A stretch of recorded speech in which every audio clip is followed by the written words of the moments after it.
Welcome back once again to the Virtual World Cup. We are trying to sort out some audio issues here on our end. We are hoping that if we keep experimenting with rebooting some programs and using different audio devices, it'll be better. Hey, sounding better. That is good to hear. I think all I need to do was just close out of the software and just reboot it, and that apparently seems to have helped. Thanks so much, everybody, for bearing with me and for giving me advice on what's working and what's not. Anyway, for those of you who are just joining us, we are tuning into the first round of the Virtual World Cup. This is a match between Ireland and New Zealand. I'm probably not going to bore you with the entire spiel on what's what with the Virtual World Cup bracket because I just did that a minute ago and I want to get to the games. But in short, we are watching the first round between Ireland and New Zealand. You'll see that on the right side of your screen is Group D. Ireland is the number 2 seed in Group D, and New Zealand is the 3. And so this is a pretty pivotal game. Whoever wins this game is going to be definitely in a strong position to advance to the knockout rounds of this tournament. So we are watching. Oh, if I could just get the window capture to pick up. Yeah, there's just, there's always something, huh? Let me, real quick, just have the window capture set to pick up on ISC. That would be helpful, wouldn't it?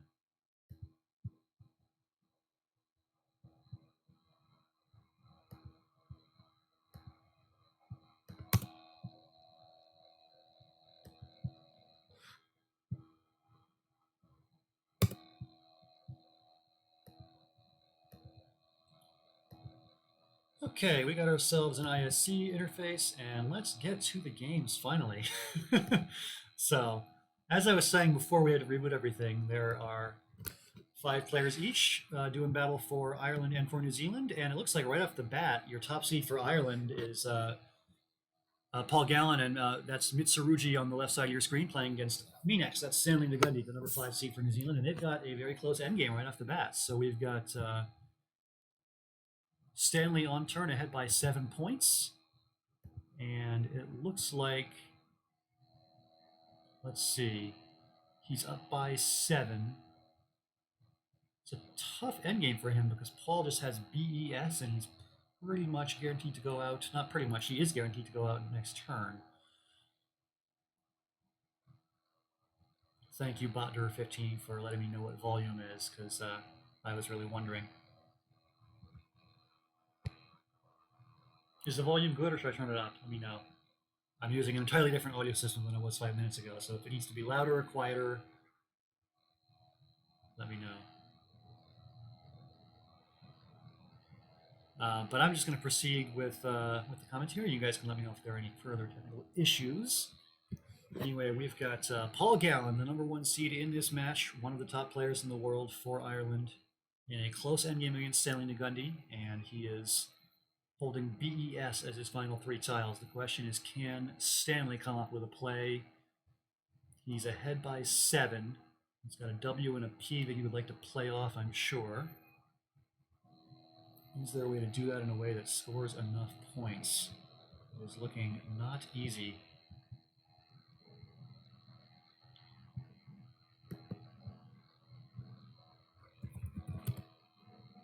Looks like this was a pretty comfortable lead for Paul until late in the game. The last 2 plays from Stanley were Satirid at the bottom for 80 points, followed by Uzi for 57. So Stanley has just come out of nowhere to make this a very close game. It was pretty low scoring for him up until those last 2 turns, and now he's really got a chance to win this thing. About 2 minutes and 45 seconds left on Stanley's clock, and he's got a few high-scoring tiles that he needs to use.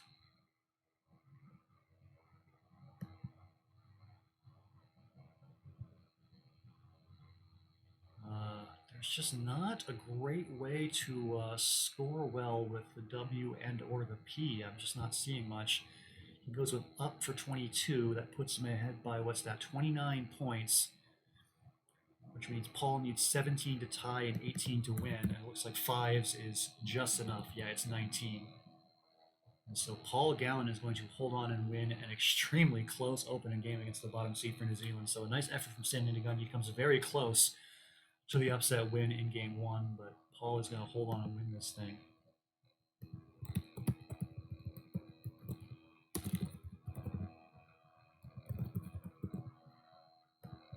Taking a look at the other match. Let me just make sure. I believe this game is over. Stanley just needs to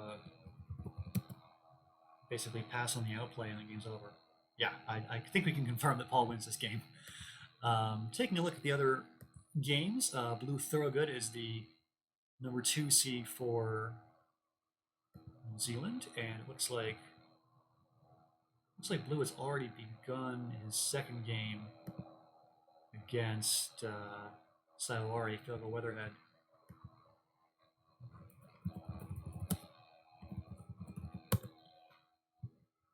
If I take a look at the match history, it looks like Dylan Early came up with a win in the first game over Fergal, so that is one notch in the New Zealand column.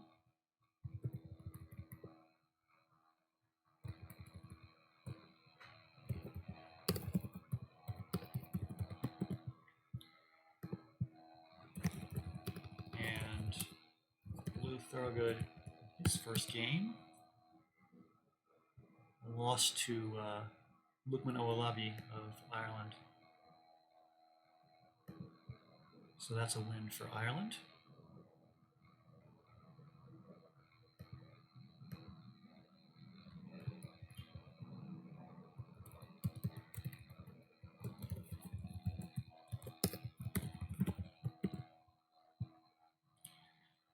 Kevin McMahon and Howard Warner played in the first round. I'm not sure if that one is still going or if they've already wrapped it up. It looks like they're still playing. Yeah, so this is still round one between Howard, who's the top seed for New Zealand, and Kevin, who is the number 2 seed for the Irish team. Don't let that ISC rating fool you. Kevin is one of the strongest players in the world. He's over 2,000 in WESPA. Oh, it turns out this is a brand new ISC account. That's why his rating is 1304.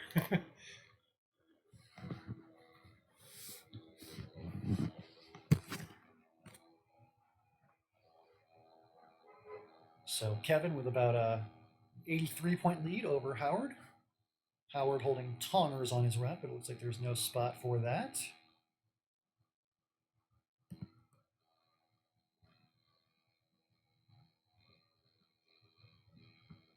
As you all see, there's an update in the chat on the match between Canada and Ghana that's currently happening concurrently with this one. Ghana with a 6-1 lead over Canada, so a very, very strong start for the Ghanaians in this one. It's interesting because all 4 of these matches we're watching today are the number 2 seeds against the number 3s in their groups, and so far the number 3 seeds are undefeated. Malaysia had an upset loss to India, 15-10. And then Nigeria had an upset loss to Pakistan, 14-11. So Ireland is, they got some work to do. They're the other number 2 seed, hoping not to lose to number 3 today. We have not yet seen a 2 seed win. So Kevin does come up with the win over Howard here, 431-355.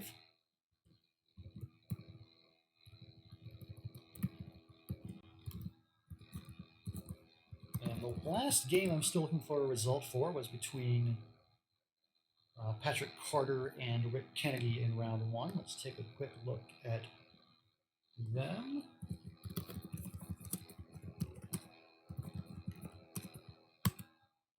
It looks like on the left side of your screen, Aphasiac is Rick, and Patrick Carter on the right side of your screen is Patrick CK, and it looks like a 479-367 win for Rick. So a very strong start to the tournament for Ireland. They get 4 wins out of 5, and they move into a pretty commanding position in this match so far, but we are, of course, just getting started, and a whole lot of things can change. Now we'll go ahead and update the scoreboard on your screen to reflect that score. Ireland 4 and New Zealand 1. A very strong start for the Irish in the first round of this tournament. We can go ahead and jump into round number 2 as there are already some games happening. As we saw earlier, it is already midway through the game between Blue Thorogood and Fergal Weatherhead. Blue is the number 2 seed for New Zealand, and Fergal the number 4 for the Irish.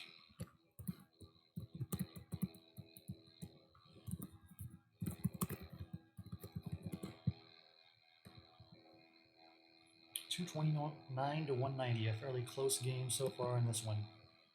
New Zealand off to a rough start after round one. Really need to start stringing some wins together here in the second round. And so a good start for Blue is an encouraging sign for New Zealanders.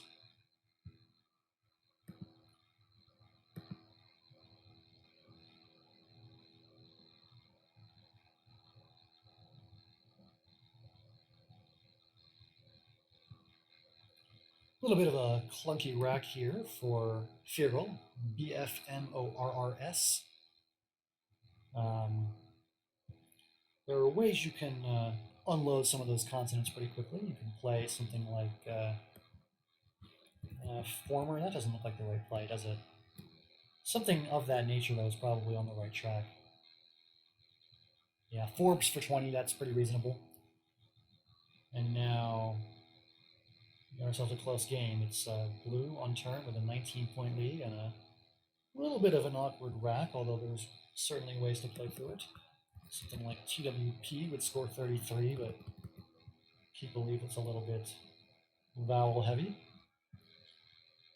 WAP is probably much better, 30 points, keep an extra consonant to keep ILTU. And now a bingo on the rack for Firl, looks like Aramids. I believe aggressal does not take an S, it is an adjective, yeah. So I don't actually see a spot for Aramids, but there is a spot for Madeiras up top. That looks like it's probably going to be the play, unless I'm missing something else, which I most certainly could be. Oh, I apologize about the name pronunciation. So it's more like Fergal. Is that reasonable, Joseph? I've been doing my best to learn everybody's names. There's 80 players, and I don't personally know probably more than about half of them. So it's been a little bit of work learning all these names, and I apologize if I get any of them wrong. I don't mean any personal offense to anybody. So, okay, Fergal Weatherhead. Fergal is in a close game here. It's an interesting position where he's currently down by, 49 points, but Madeiras, if he can find it, will put him slightly ahead. And then Blue had a leave of ILTU on his previous turn, so ILTU can be a little bit clunky. If you don't have a bingo with it, it's kind of hard to put together any high-scoring plays. So, ooh, but yeah, it looks like Bima's going to come down instead of the bingo, and that's going to be costly. So now Blue catches a break there, and he's still got a small lead, but he's drawn pretty ugly stuff to go with that ILTU leave. Each I, another U. It's probably not imminently exchangeable or anything. There's probably a way to play through it, but it's certainly not pretty.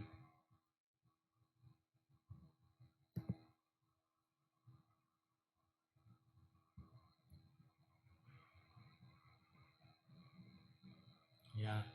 As Jennifer mentioned in the chat, you can most certainly go online to our website and check the most up-to-date coverage of both matches. If you just go to cocoscobble.org/live coverage with the hyphen in there, live hyphen coverage, you'll get all the game-by-game updates. We're going to have every single one of the 200 games. You can see the exact score of each one on that live coverage page. It's going to get really, really big and cluttered. Oh, Brian in the chat saying that Evan just picked up another win, so Canada's got at least 2 wins now on the board. So far this afternoon it looks pretty strong for Ghana and pretty strong for Ireland, but it is still early and a lot can still change. Let's jump around to some other games, see what's going on with some other players. Take a look at a Phasiac. That'll be Rick Kennedy taking on Dylan Early of New Zealand. Probably even harder for me than learning all 80 pronunciations of people's names is learning all 80 ISC usernames. That's been a work in progress. I think I have most of them down for this matchup. Phasiac is definitely Rick. Mitsurugi is Paul Gallon. I don't know. I'm learning. I always appreciate players like Dylan who just make their initials their username. It's easy to decipher those. So Dylan Early is DE756, and DE756 is on turn right now against Rick with a HIKMNTY.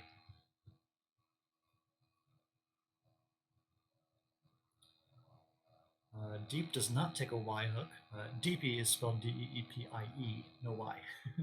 So that's not an option here. Let's see. He could No, can't play anything up top because you don't have a vowel that hooks up atop the P. That's kind of a tough spot. Is there anything better than I see like hint? That's pretty weak. 26. I don't know.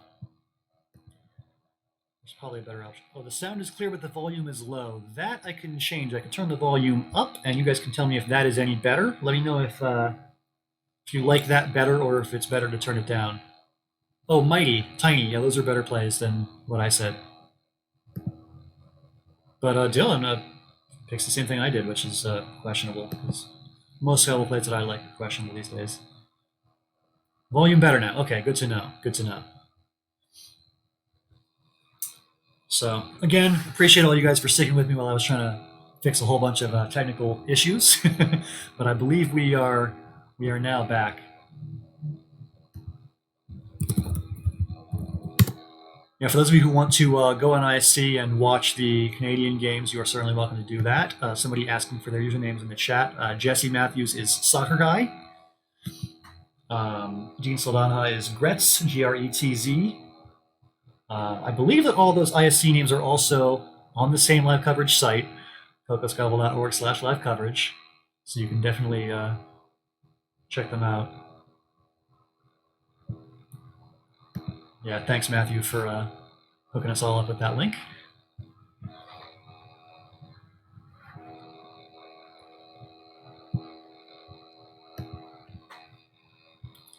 I'm sensing that there are quite a few Canadians and Canadian adjacent fans in the chat who would like to follow that game. We will definitely make an effort to show plenty of Canada action later in the tournament. It was just kind of a scheduling issue on our end. We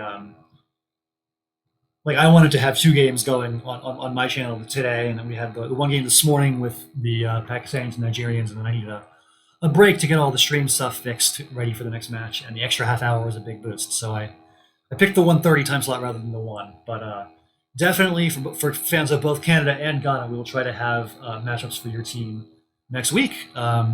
Luckily, we've got a full team of streamers working on this tournament.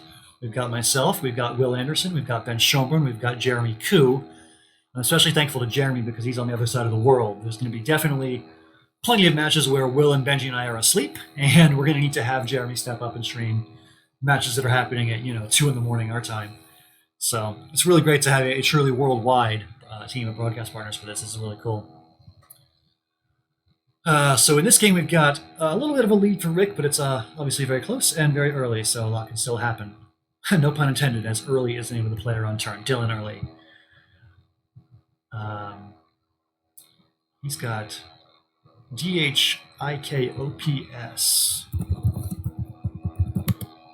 Sadly, there is no available A for Hapkidos. Let's see. What can he do in terms of plays that are actually words? He can do something like Hoik. Hoik would be fairly reasonable, keeping DPS, going 31.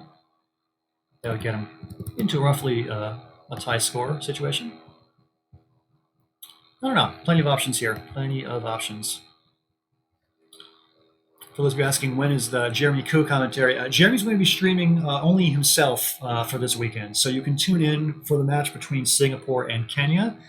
And that is taking place at 7 a.m. Greenwich Mean Time tomorrow morning. So you can do the math for your own time zones and figure out when that is. Yeah, 3 a.m. in the Eastern time zone of the U.S.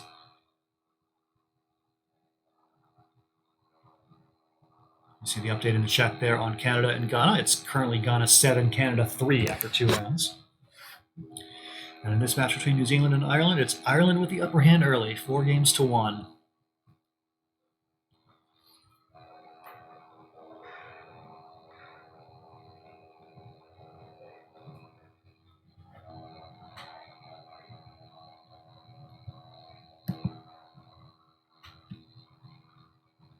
So the first blank of the game here goes to Rick. He's got an interesting rack to go with it. IIJLNR blank. I'm not seeing a fantastic way to use the J and score well. I guess you could just do Jin down here next to Pinko and score 29, keep ILR blank. It's a little bit aggressive, but I think aggression is sometimes called for when you're holding the blank, you're in an advantageous situation to be a little more aggressive.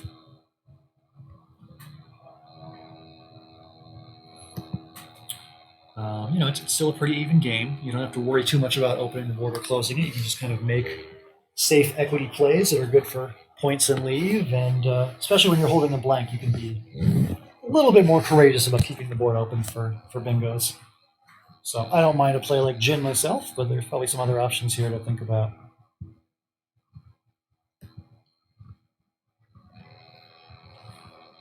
I'm told that it's much louder. If it's too much louder, I can turn it back down a little bit. I feel like I'm getting some conflicting messages here on whether the volume is a little too loud or whether it's just right. I'm going to jump around a little bit from game to game and see what else is going on. Let's take a look at Stanley Ngundy again. Stanley is playing Kevin McMahon, and Stanley's out to a big lead in this one. It looks like he got Pervader early in the game and now Gimlets as well. Yeah, so this one opened with an exchange 7 for Stanley, and then Prief for 30 for Kevin, and then 95 right off the bat. A big bingo for Stanley Ngundy. Kevin is going to keep on fighting through it, though. He's within 60 points, 225 to 165. This play of Ajigo to score well to the triple and make this game a little bit interesting. 69 points for Ajigo.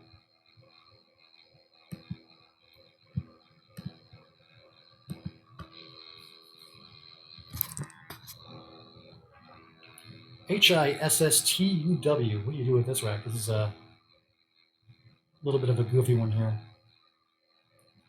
Oh, you play Thuswise. Yeah, that's very nice. Thuswise. That is a tough bingo to spot. Hats off to Stanley if he does spot it. And, boy, I can't blame him too much if he can't spot. That's a tough find. Thuswise. Very cool. It looks like Scott has regained the ability to chat on Twitch. That is very exciting. Hello, Scott, and welcome. Please don't embarrass us too much. Just like a moderate amount of embarrassment would be great, if that's not too much to ask.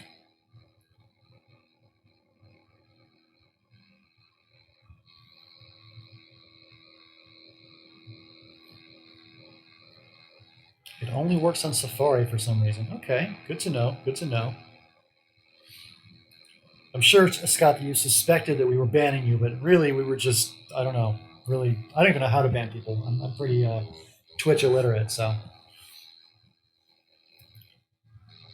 Sadly, Scott was not banhammered. I'm sad that I didn't step up and do that when I should have, but yeah, as Scott says, I'm too dumb to do it.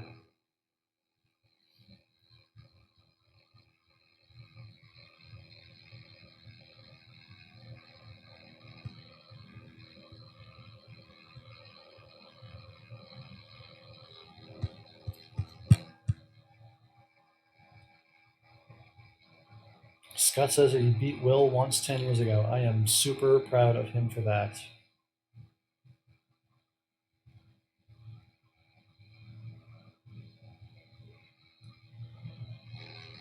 So I'm going to keep on skipping around from game to game, see what else is going on in this match. Howard Warner is the number 1 seed for New Zealand. And he's playing against MGI. That's Lukman Oalabi. Looks like Howie Wowie is in a fairly strong position here, up by, 53 points, but it's Lukman's turn, and there's definitely a possibility here that he can narrow the gap a little bit. There's certainly plays like Avant. Oh, not going down, that would be illegal. Avant there is 20. 20 is not that great, though. It's probably something better. What do we see here?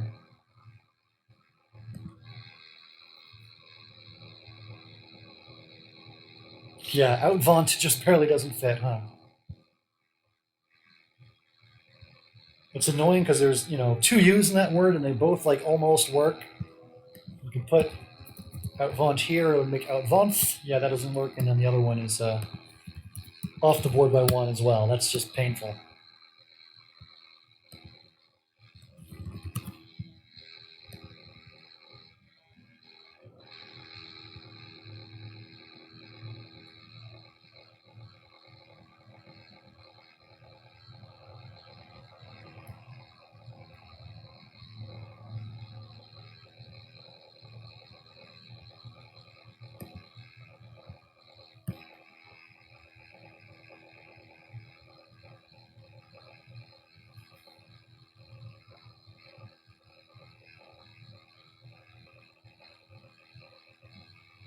So it's Howard now on turn with a 31-point lead, and he's probably going to bingo. So a pretty good spot now for Howard to be in, as he has got the blank and a very strong, balanced bingo prone rack. And already a 30-point lead, soon to be 100. So comfortable spot for Howard to be in. Let's keep moving along.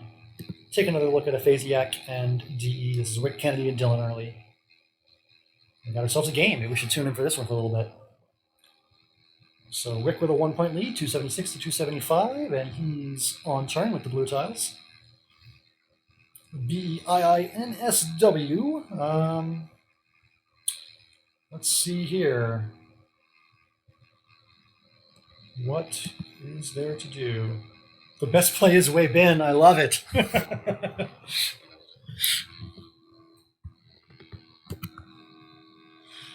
He'll opt for Wino instead. I guess that's second best.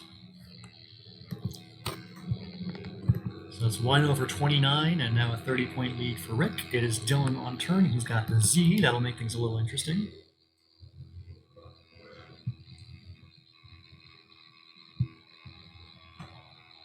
And he plays Zoril for 48.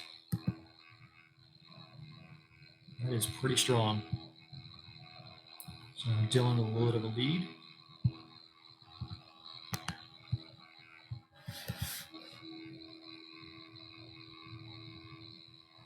Looks like all games in round 2 are still going. No scores to report yet, but we will let you know when there are any updates. As of right now, the match score is accurate. It is Ireland 4, New Zealand 1. Still very early in this one. Yeah, Joe mentioning in the chat that perhaps the thing that Rick Kennedy is most famous for in Scrabble history is being on the losing end of one of the biggest wins ever. I think the final score was something like 852 to 250. I'm pretty sure that Wei Bin beat Rick by 600 points. And it was an all-time legendary high-scoring game for Wei Bin, over 850, I think. You had a triple of Bauxite with the X on the double for, over 250 points, and I believe he had a second triple in that same game. So yeah, it's really unfortunate for Rick because he's a great player and a great guy. But yeah, the thing he's most famous for is that really famous loss of his.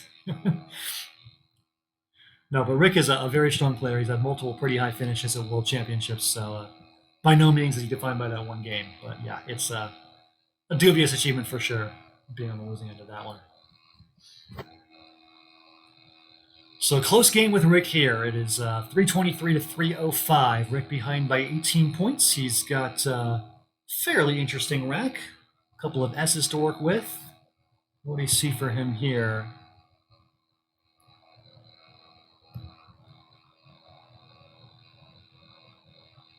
There's Chris in the chat with the link. One of the great games in Scrabble history, at least if you're a fan of Wei Bin. Maybe not so much if you're a Rick fan.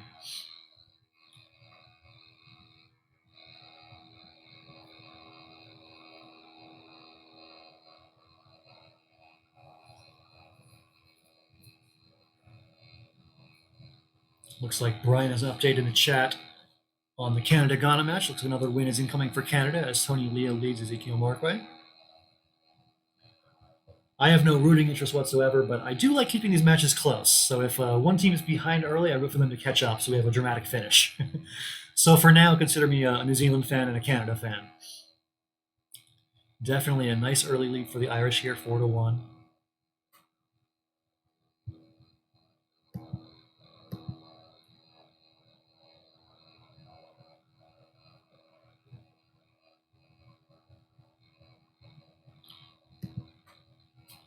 AAERTVW for Dylan.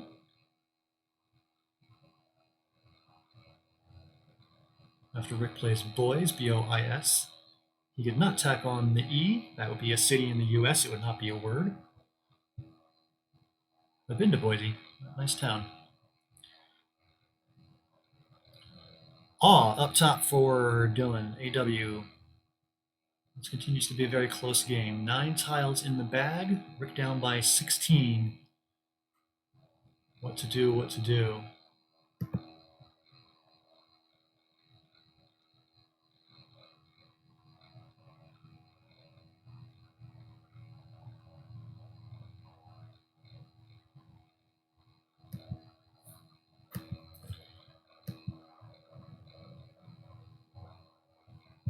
Something simple here, just like HE might be reasonable. Score 29, keep EG, L, and S. The vowel heavy lead is not bad because there's plenty of consonants you can draw in the pool. So he does play HE, taking a small lead, and now it's back to Dylan. Dylan plays off 2 A's for 37 points. That's a great play, scoring and balancing beautifully, and looks like no help from the bag for Rick. He does not pick up any more vowels. The bright side of that, though, is maybe your opponent has too many vowels. You can hope for that. Although Dylan's lead was AERTV, he's probably going to be pretty well balanced. And that's a great way to dump those 2 A's. You know, it's little plays like that, those two-tile fishes that can sometimes win you games. When you spot plays like that, it can make all the difference.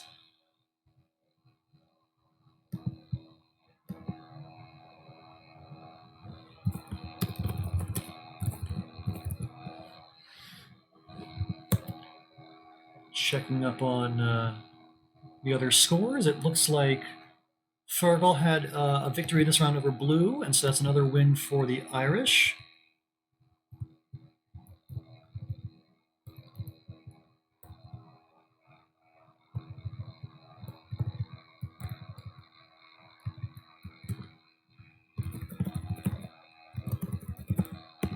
Fergal was the only Irish player not to win last round, and he's the first one to win this round, so now all 5 of Ireland's players have already won a game.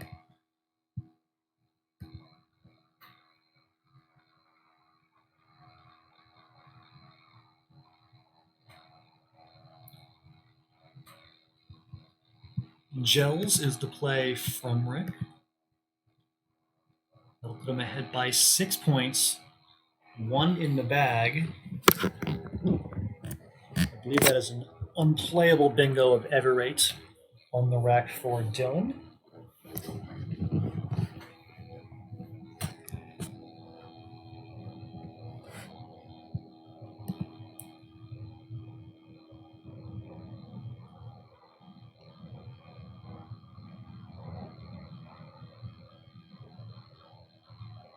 So in a situation like this, you'd love to maximize your chances of going out the turn after this one.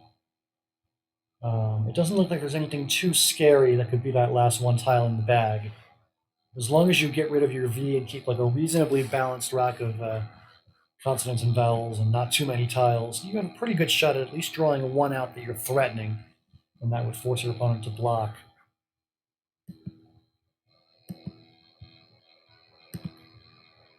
Oh, we're just getting word in the chat that Evan Borowski might have a 700 game in the Canada-Ghana match.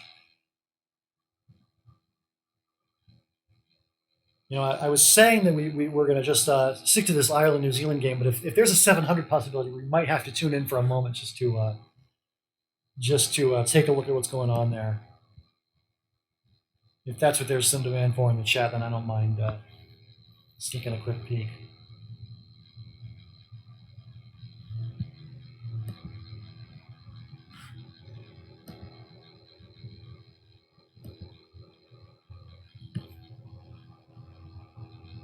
On the other hand, I do want to see how this game ends between Dylan and Rick, so it's a double-edged sword.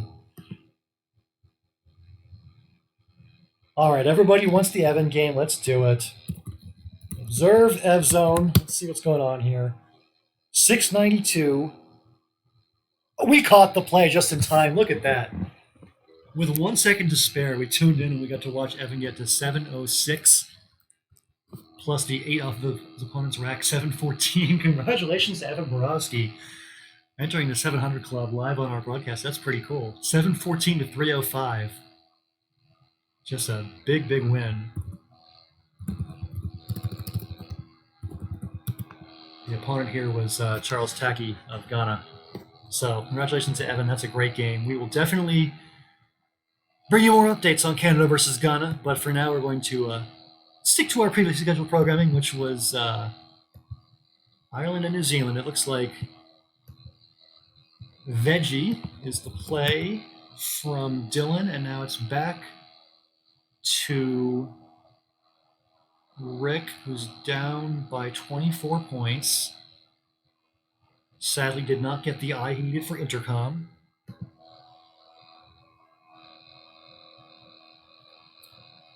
Yeah, Entercom. Thanks, Benji. I saw that too. I didn't want to make the lame joke, but I'll leave the lame jokes to you.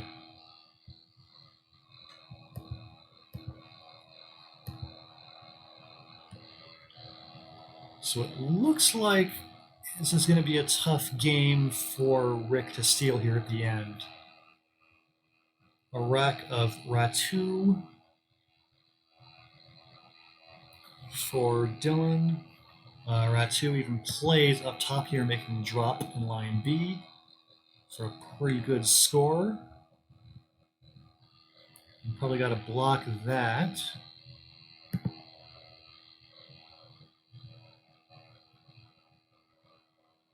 Oh, and two art, yeah, so definitely two outs. Rock, ROC, is a nice play to block the highest scoring out. But assuming Dylan can find two art, this one is going to be over pretty soon.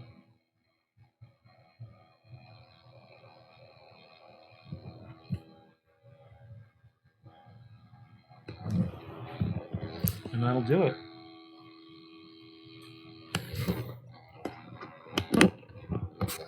So 434 to 411 the final. Dylan with the win over Rick. A nice game for Dylan. Pretty close the whole way, but he holds on and wins this one.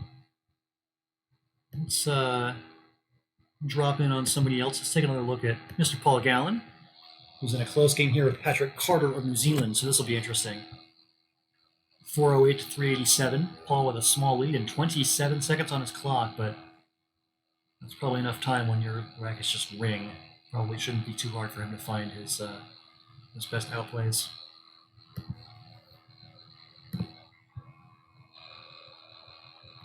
Looks like Howard Warner notched a win over Lukman Olavi.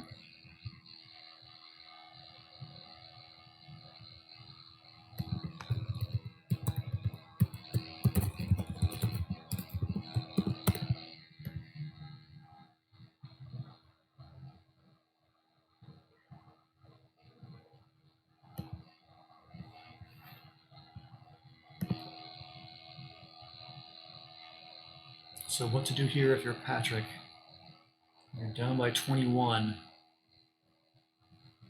I don't see anything super great for him here to make up that deficit.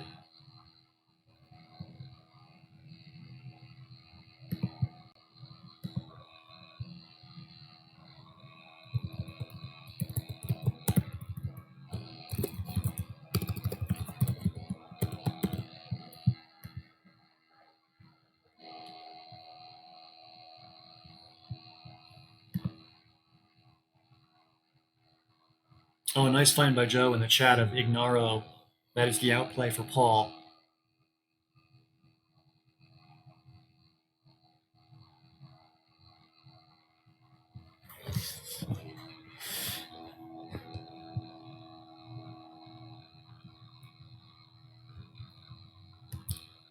Yeah, I guess I can go ahead and update the standings. Wait, Ireland versus New Zealand is 7-1. I don't think that's correct because New Zealand had a couple of wins. Had a couple of wins this round. I think it should be 5-3. I think.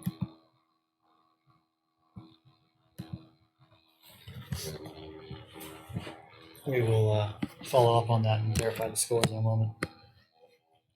In any event, Ireland does have a small lead here.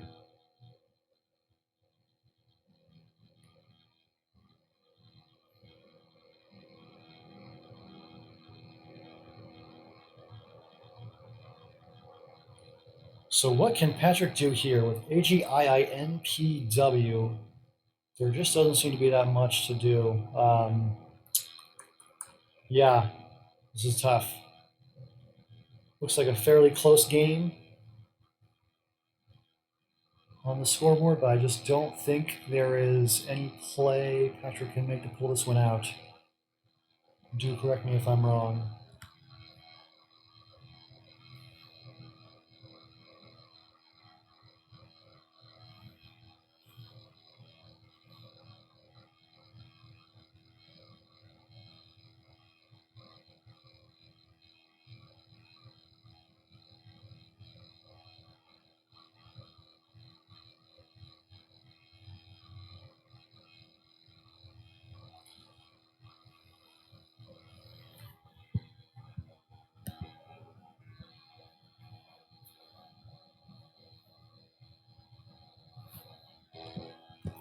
Yeah, no ideas. Me either.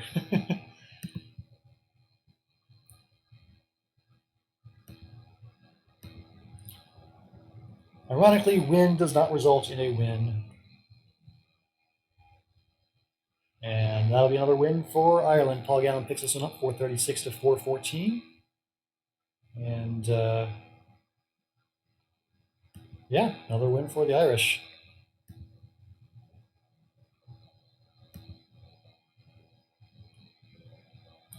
So a close game, but Paul Gallen comes out on top in this one. We're going to hop on into round three and take a look at the opening here between Howard Warner, that's Howie Wowie on your right, and Fergal Weatherhead is Sawari on your left.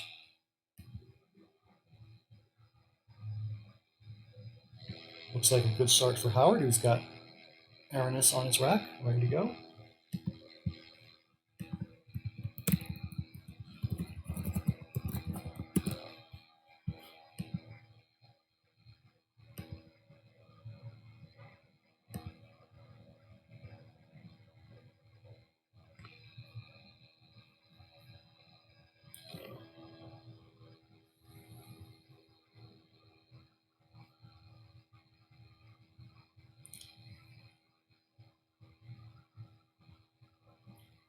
If you just bear with me, I'm trying to resolve a little bit of a result slip discrepancy. It looks like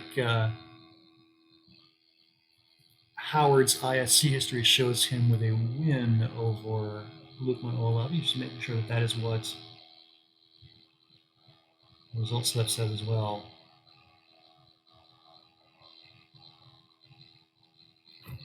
So it does look like Howard won in his previous round.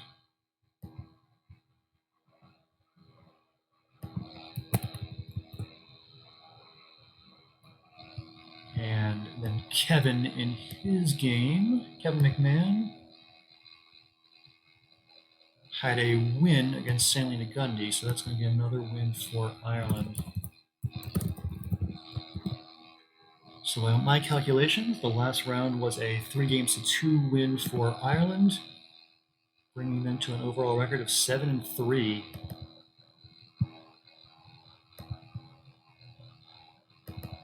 I will go ahead and update that on the scoreboard now. Ireland 7, New Zealand 3. A pretty dominating spot for the Irish to be in so far. But a lot can still change. We have seen some pretty dynamic matches already today. There was a match earlier between Nigeria and Pakistan that was pretty convincingly going Pakistan's way, 12-8. And Nigeria came back and won 3 in a row, made it real close. So a lot of things can certainly change, but right now Ireland is in the driver's seat. 7-3 your score between Ireland and New Zealand.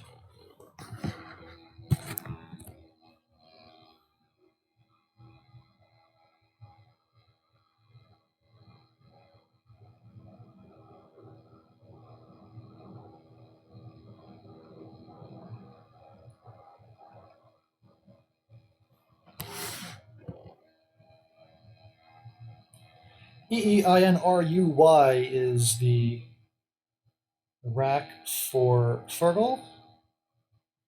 You left have a good spot to play UE if possible. There's some okay spots.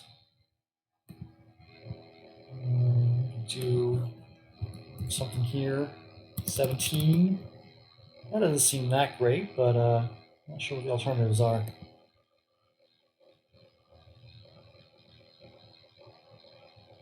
Yeah, tough situation here for Fergal with a little bit of an awkward rack. See if you can fight through it.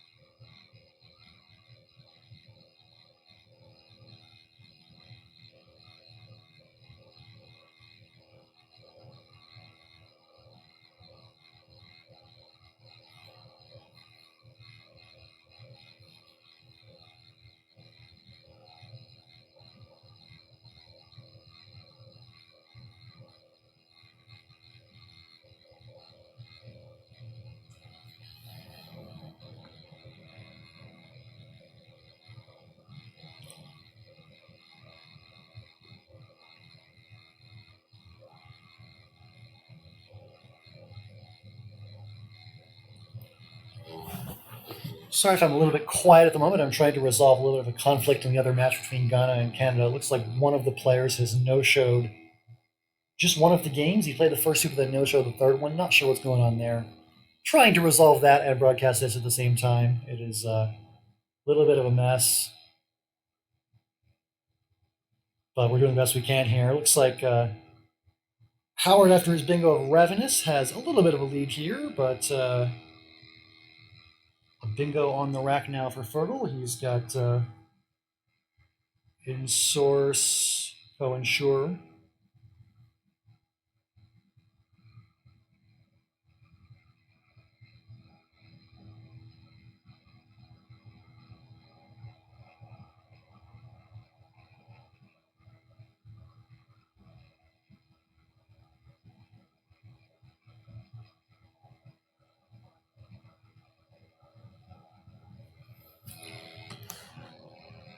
So between Co-Insure and In Source, not really sure if there's one that's better than the other. Co-Insure opens up the big hotspot underneath the E. If your opponent has the X or another big consonant there, that's kind of scary. But looks like Fertile's going to go with Co-Insure anyway, and I see Gifties right away as the bingo that Howard could play coming right back. Probably something else too.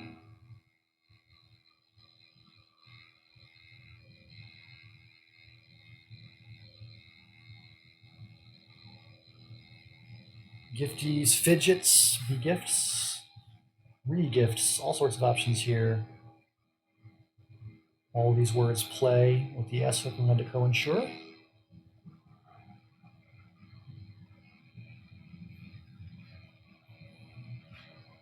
And Howard is going to choose Gifties. That works just fine. And the X has gone to Fertile, but there's no E with it to make the X go both ways for 50 plus.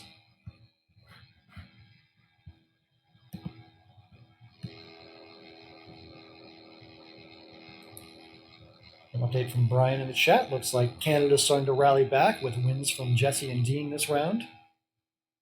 And I believe that Jeremy is unable to play his third game as he's still looking for the no-show opponent to come back online. So we might have a little bit of a delay in that match. We will see what's going on with that one.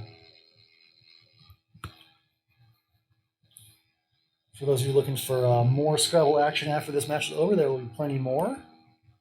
Just another quick look at the standings. We've only played 2 matches so far in the tournament. It was India and Malaysia this morning, with India winning 15-10, and then Pakistan and Nigeria after that, with Pakistan winning 14-11. 2 more matches right now with Ireland and New Zealand, and Canada and Ghana. And we are just over 3 hours away from match number 5. That'll be the United States against the Philippines.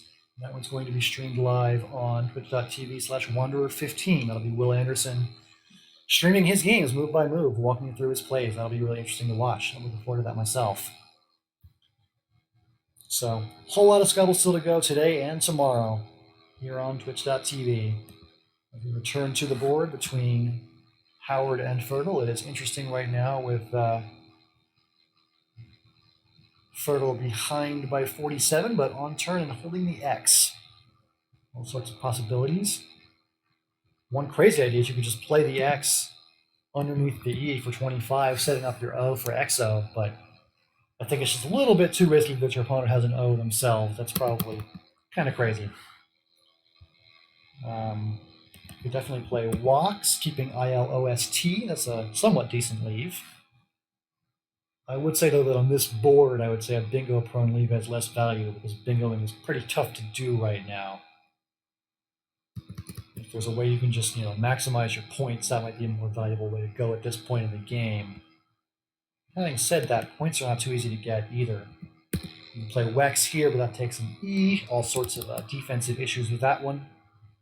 I don't know. There's no real standout in my eyes, but I don't know.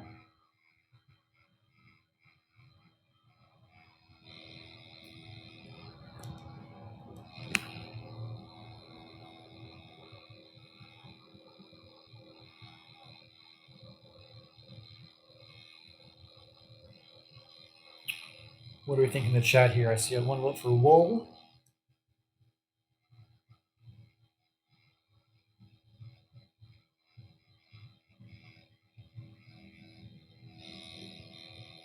Yeah, Wex is not bad. That's a way to play your X without setting up a giant spot for your opponent, like Wex in the other spot or X would have done.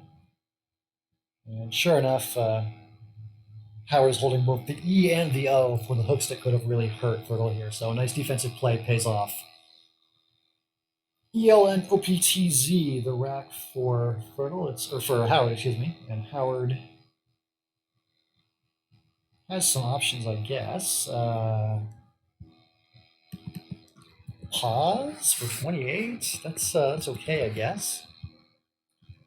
There's probably something better.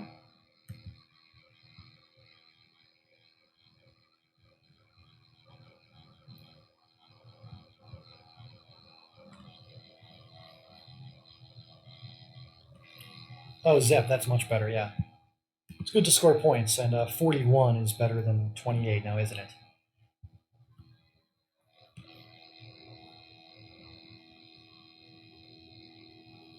DEILOST. It's a lot of letters for 8-letter bingos, but there's not really a lot of 8-letter bingoing happening on this board now, is there?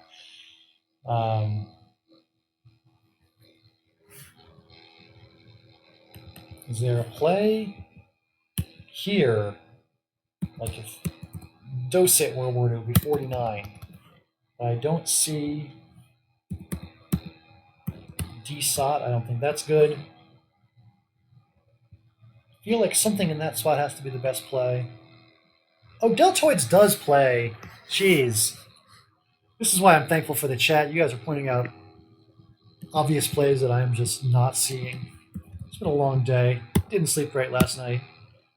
Deltoids, 63. Okay, that seems like a much better option. I'm going to jump around a little bit, see what else is going on in this match. Let's take a look at Paul Gallen again. Looks like he's just getting sorted against Dylan early. So this is seed A1 against seed B3. Yeah, this is still round 3 of the tournament between these two guys. I'm sure I didn't miss a game there.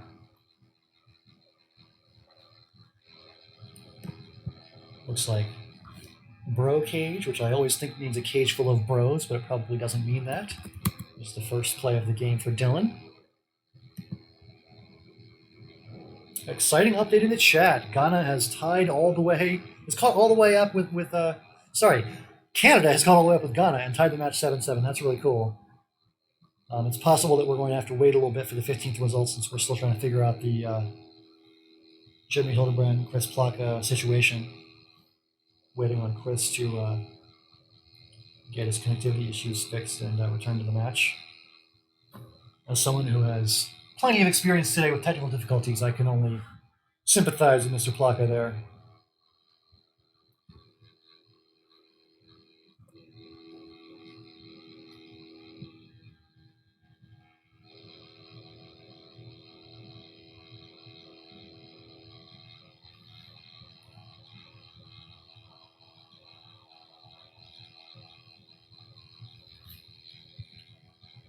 Looks like a promising situation here for Paul.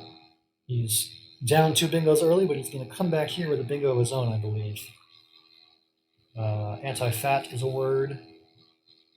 What else is there? A taint is a word. Attains, Titania, anti-tax, all sorts of options here.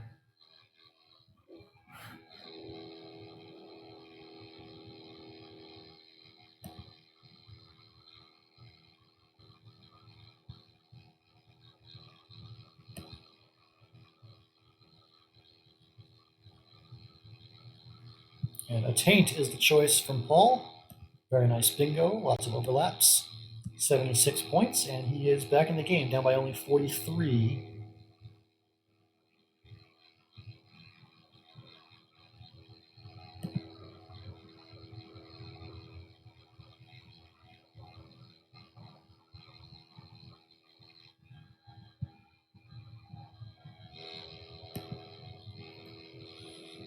CDEGLRS, the rack for Dylan early here against Paul.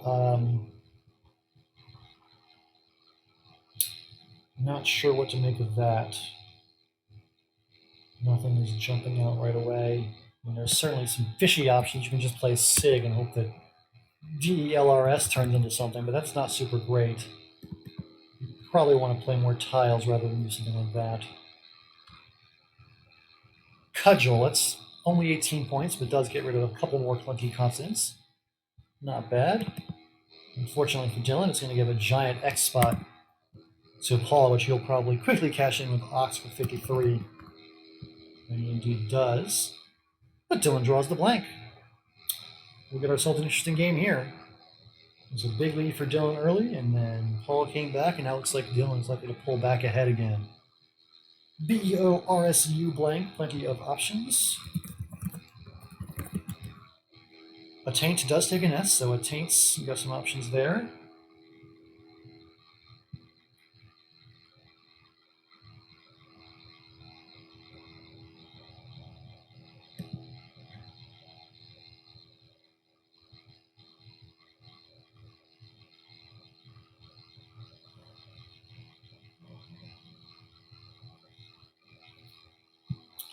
What is the best bingo here with BEORSU blank? I'm not seeing one that hooks onto make a taints and hits the double. Oh, I should see one. Yeah, Borses is a word. Okay. Oh, obtuser. That might be even better. 85 points, triples the B. It is very, very open. I mean, you're giving up the triple through the R, and you're giving up this giant lane underneath the O. Maybe it's okay because you're creating two spots rather than one. I don't know. That's debatable.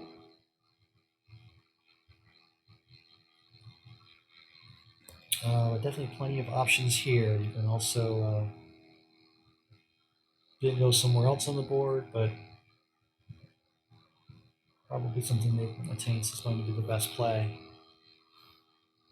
If you look through the N, there are also options. Oh, he chooses Borses over on the left side. Okay. That's not bad either. 75 points. Opens up the B.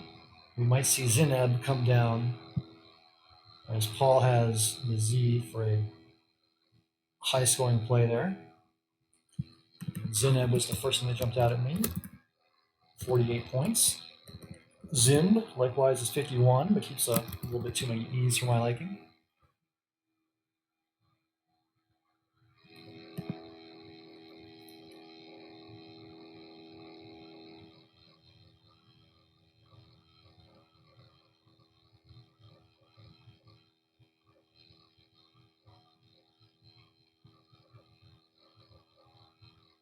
Biscour could have played making ball and ego. Is that what you're saying, Kate?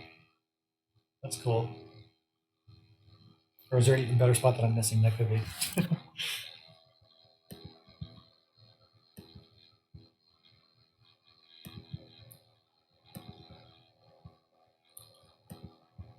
Looks like we already have one final score from round 3 with Lukman Oalabi scoring another victory, this time over Stanley Nagundi.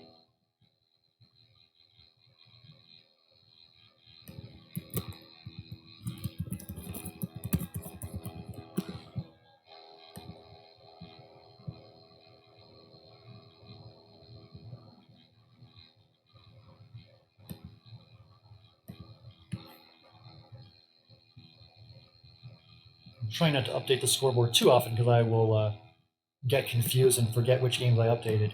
But I suppose I could go ahead and add win number 8 to the scoreboard for Ireland. They are now 8-3. Very strong start for Team Ireland so far in this tournament.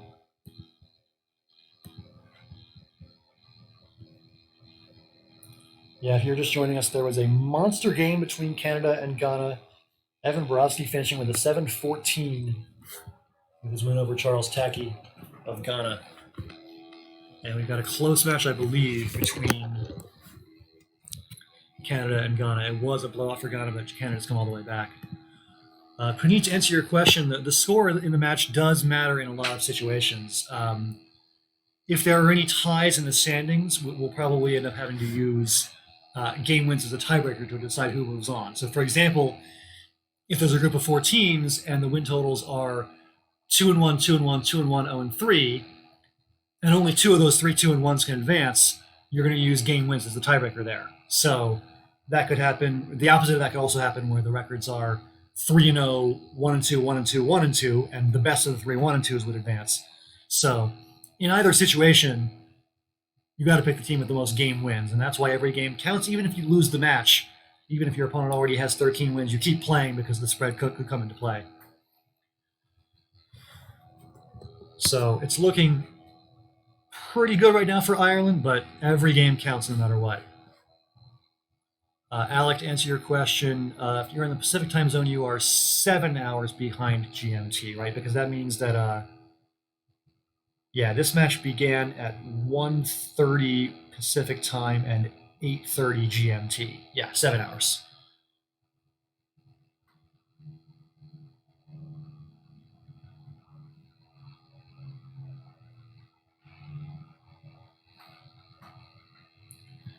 I think the tricky part of the time zone math is that because in the U.S. we have daylight savings, the number of hours we are behind changes twice a year. So that'll just add an extra layer of confusion to things. But right now it's 7 hours. Ooh, Pyritus, very nice find. Pyritus into the S is a very nice bingo. If Dylan can find that, he can really put this game away.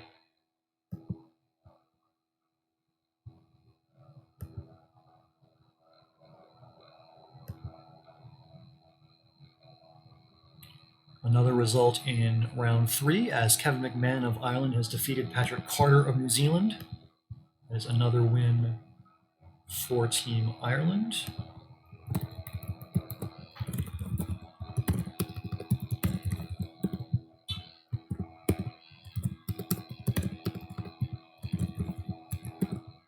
I will update the scoreboard accordingly.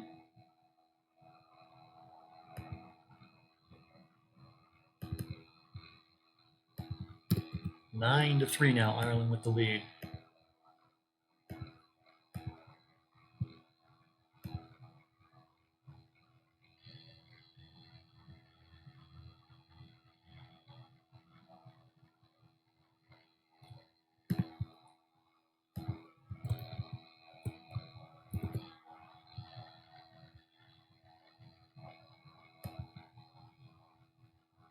Yeah, so Fannier, not so much a word, but probably some other options here are decent.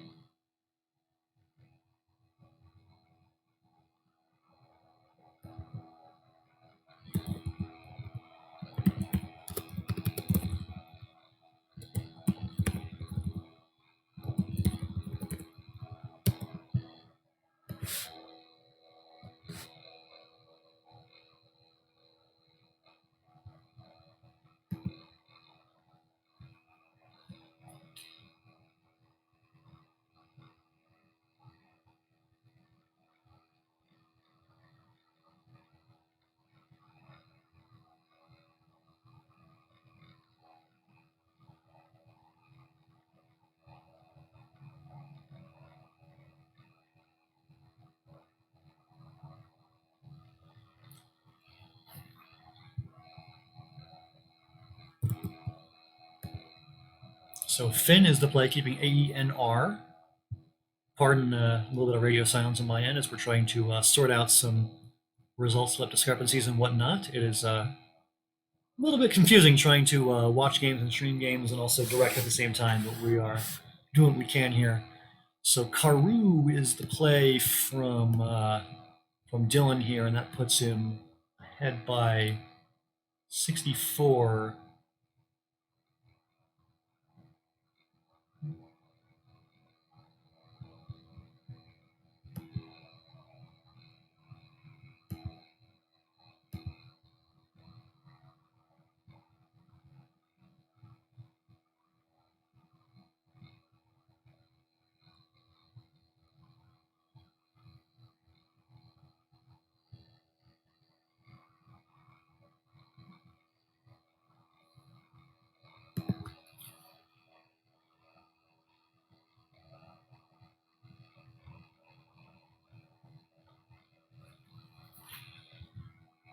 So a tough spot here for Paul, who's behind, and he has one of those tantalizing R sign racks. It looks like a easy stem bingo, but actually there are no bingos to play, I believe. So tough spot here. Don't know what you're supposed to do with this rack. It would be great for Paul if there were a way to set himself up.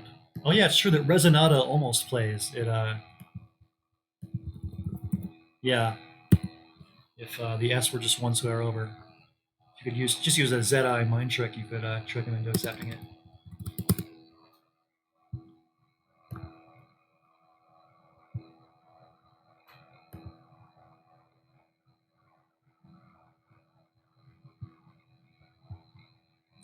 Looks like we're still waiting on 3 results to come in for round 3, including this game right here between Dylan and Paul.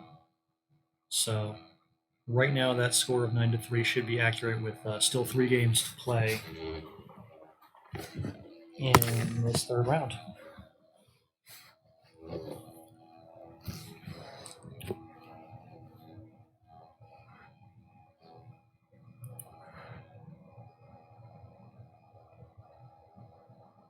So Via is the choice from Paul. Definitely interesting as it gives him a spot to bingo if his opponent can't stop him. And it looks like a very awkward rack for Dylan. It's going to make it hard for him to stop the bingo here.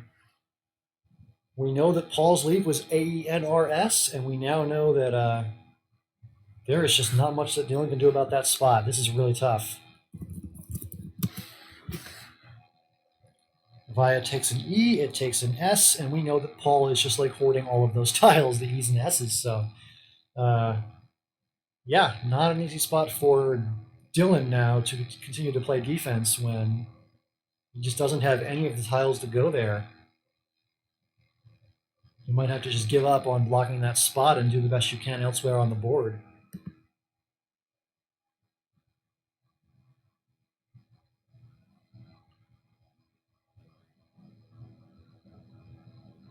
What do we think here in the chat? I'm not sure if it's worth doing anything to block that Via spot. I should just play something else somewhere else on the board, like Hook on the left side into K. Ho, 4C. Oh yeah, okay is a word. You can play HOH. Yeah, that's not bad.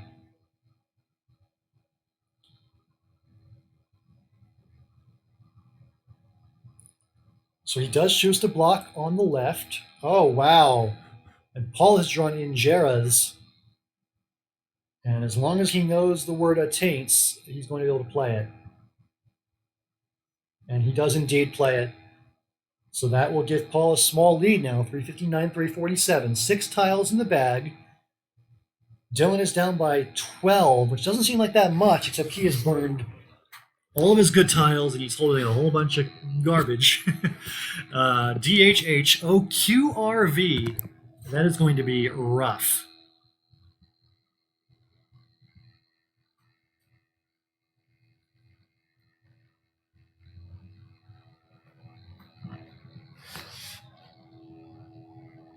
Yeah, Han has been suggested, and that's a good option. It's going to put him in the lead by 24, but with a lead of HQRV. When you look at the unseen tile pool right now, there's 13 tiles unseen, 7 consonants and 6 vowels. You really need to draw more vowels than consonants. You prefer to get a U or an I or something to go with that Q.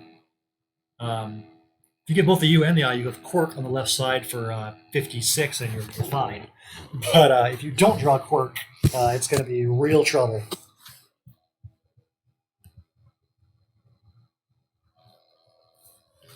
HQRV, those letters are worth lots of points.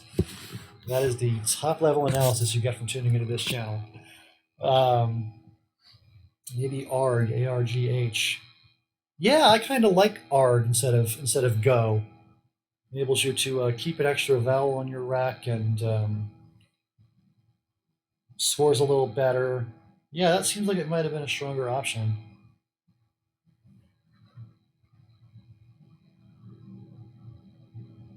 Yeah, Tag Aaron with a nice point in the chat that maybe he thought Attaints wasn't good and thought that as long as there was no Attaints, he was blocking everything else. So Han seems like the natural choice here for Dylan. It scores the most points by far. I think I don't really see much else. Um, I do like the idea of keeping the Q and the R and going after Quirk because if you do draw a UI, then you're saved. There are 3 I's you can draw. The U is the hard part.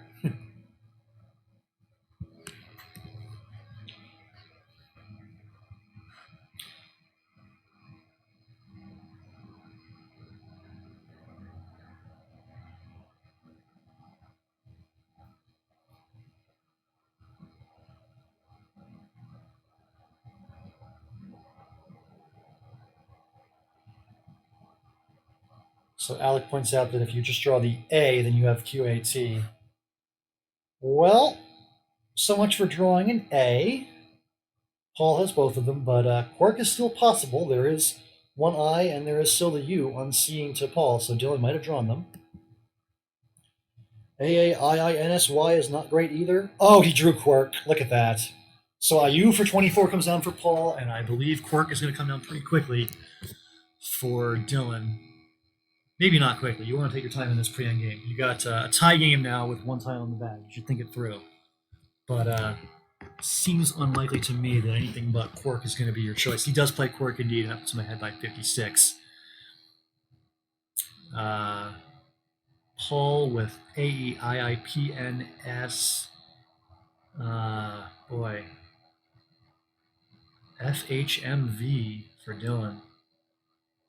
It's good to be up 56. It's not good to be holding FHMV.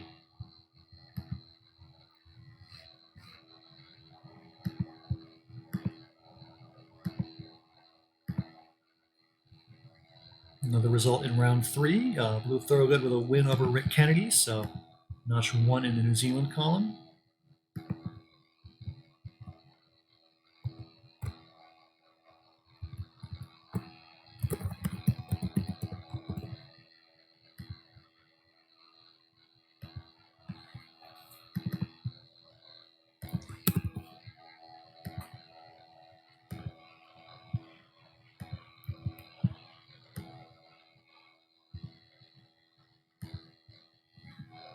Ten and 3 now.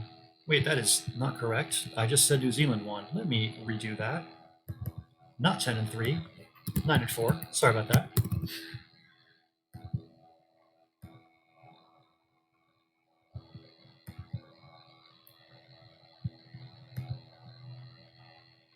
Is there a V-stick? That's a great question.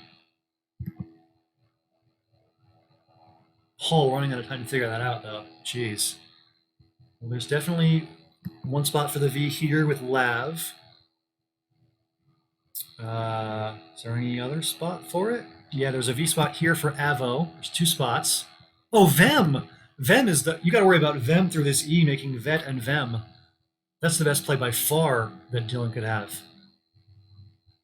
So Paul just plays Soapy, and I imagine that Vem is going to come down pretty quickly here.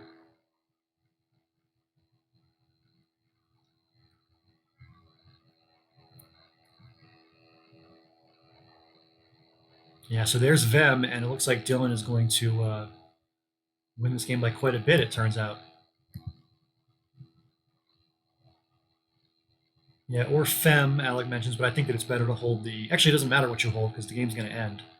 Your opponent has IN and just goes out either way.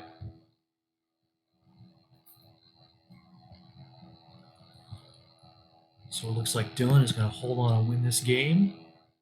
A much-needed victory for New Zealand.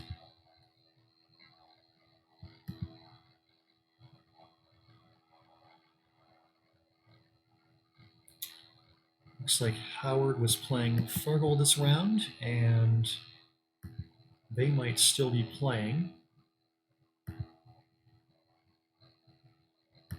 Oh, yeah, it looks like Fergal's already moved on to the next round. These guys are playing fast, much faster than the Nigerians were playing earlier against the Pakistanis this morning. So it looks like Fergal scored a win over Howard in the previous round.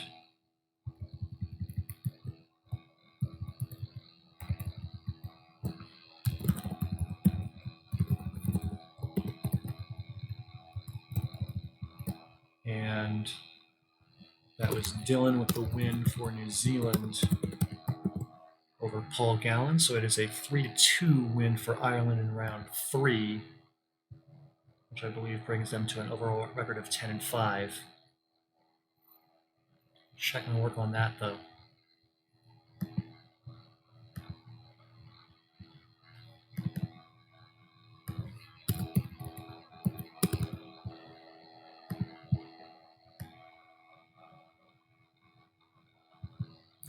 So pretty commanding position right now for Ireland. Up 10-5 by my calculation. We will double check that, of course, but right now looking pretty commanding for the Irish. We're looking at right now at Menex. That's Stanley Nagundy against Saori. That's Fergal Weatherhead for Ireland. And it looks like so far, New Zealand on their way to getting one back here with a 100-plus point lead for Stanley.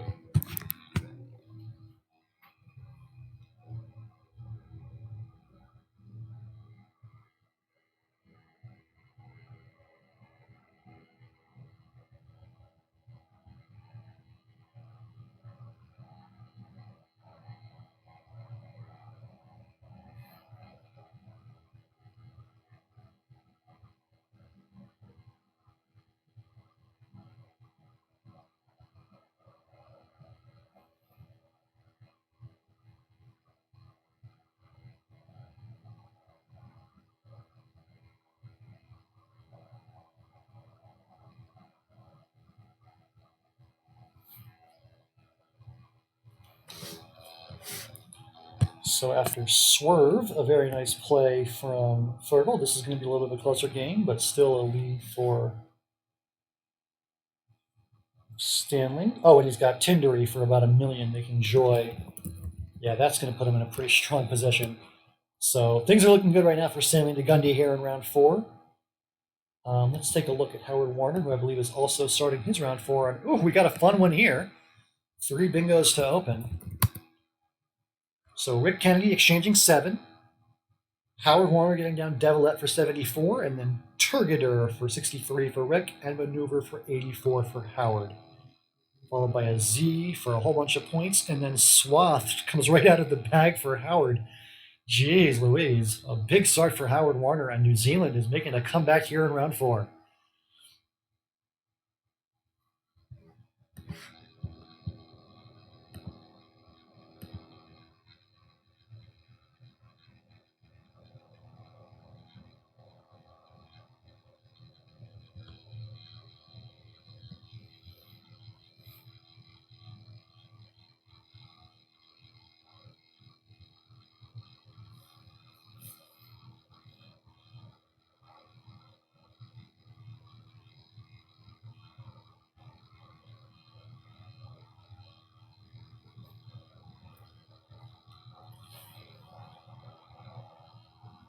I see I'm getting made fun of in the chat for missing a better play than Tindery and Joy, because Swerver is a thing.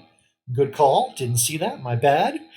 Got a lot on my mind between pairings and time zones and streaming software and headsets. And I can't bother to find things like Swerver. Come on now.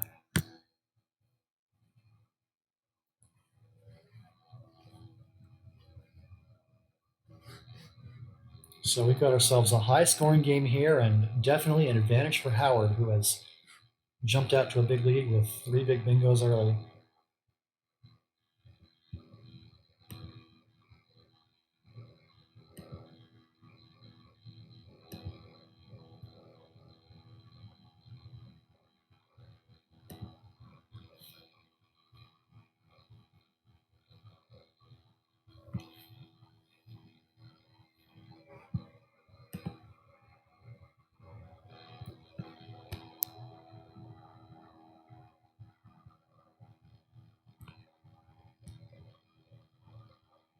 You see another update in the chat there on the Canada versus Ghana match. They are now tied 9-9. That is very exciting. Should be a thrilling end to that one.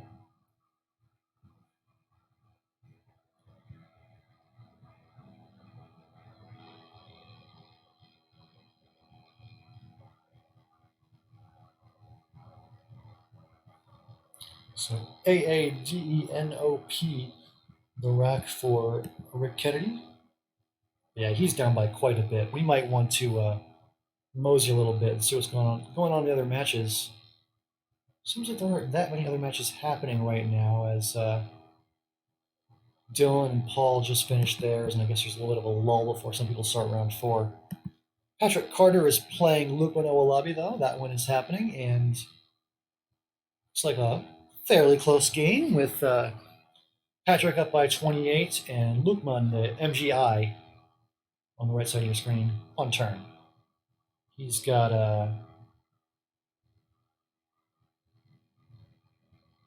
he almost has the word million if you flip the W upside down and make it an M, but that would be cheating.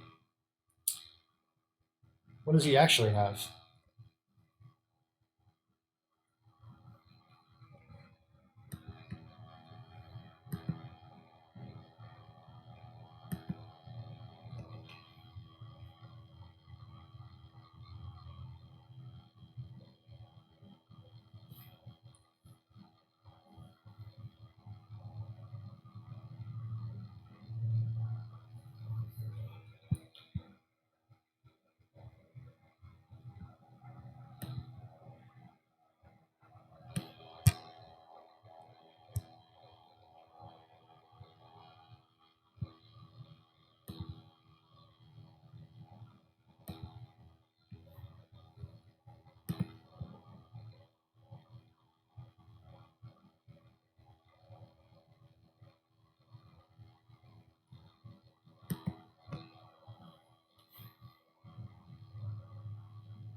So unfortunately, no William, but Wilt comes down for 21, followed by a big bingo from Patrick of Tabby for 81, and now Patrick has taken a little bit of a lead here. He gets the cue for a lot of points as well, so a pretty strong start to round four here for the New Zealanders. As Patrick is leading Lukman, Howard is doing very well against Rick. If we take a look at Stanley Ngundy, he is also beating Fergal Weatherhead pretty badly. So it looks like three opportunities here for New Zealand to pick up some wins and get caught up in this race. It's going to get interesting if New Zealand can continue this comeback. Looks like Kevin McMahon just started his game against Dylan Early, and this is going to be a good matchup. So let's tune into this one, I'd say.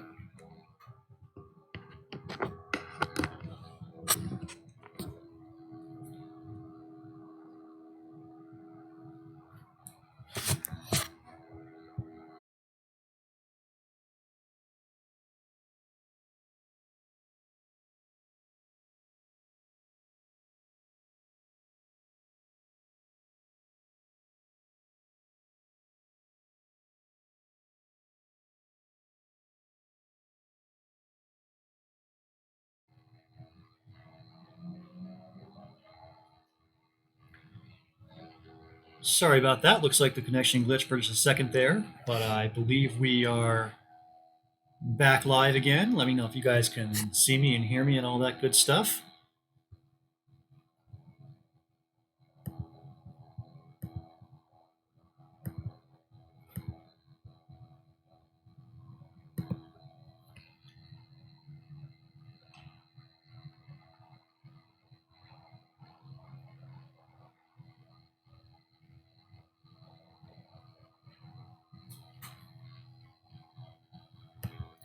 So Yuko for Kevin keeping MWT appears to have been a good choice, as he has drawn some pretty nice balanced stuff to go with that. He's now got a reasonable lead of a reasonable rack of AMORSTW and a chance to kind of play through this a little bit. I have no idea why Botdrer is now defining whip or will. I don't see the relevance of that whatsoever, but you guys have fun in there. Let's see here. Willow Wisp. Oh my god. You guys are out of control. What to play here?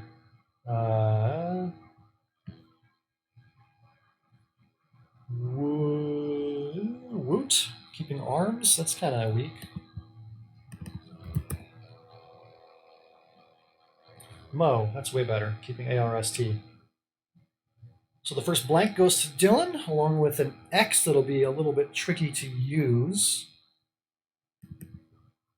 One option is something like Veg, which serves as an X setup. I'm not sure if that's worth the point sacrifice of not just playing Vex right away. The benefit to playing Vex right away is you're probably going to bingo quickly with EGLN blank. I think I'd be more inclined to choose the more setup-y option if I weren't trying to bingo so soon. Yeah, so he does go for Vex. And now Orbitas is the rack for Kevin. That's going to play.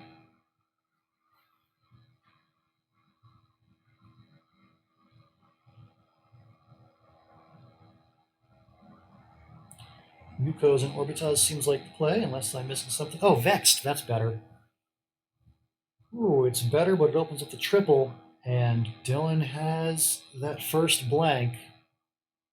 Eugenals is a bingo that's not quite a triple-triple. And Gould is also not quite going to fit in that spot, so I think he's not going to get hit by the triple-triple. But definitely a bingo here of some kind, whether it's Eugenals or Lunges or what have you.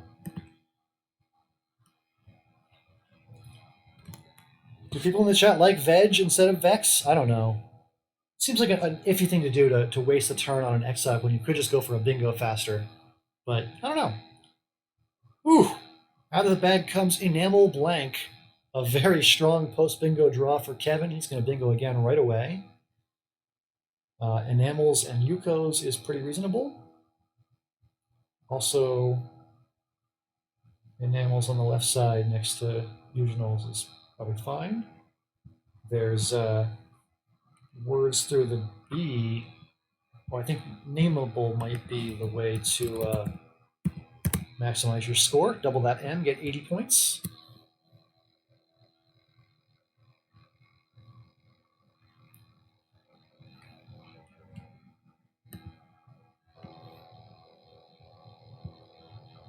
Eugenals versus Lunges. I mean, let's see. One is 74 points and the other is 77? 76? I don't know. Pretty close, but I think you want to take up the triple when you can. And I believe that Dylan has drawn a bingo.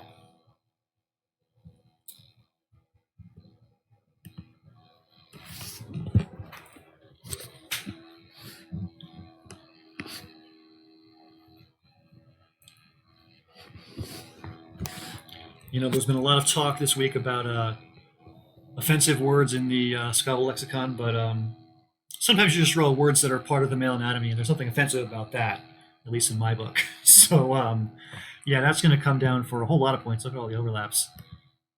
90. And now we got ourselves a close game, 208 to 206.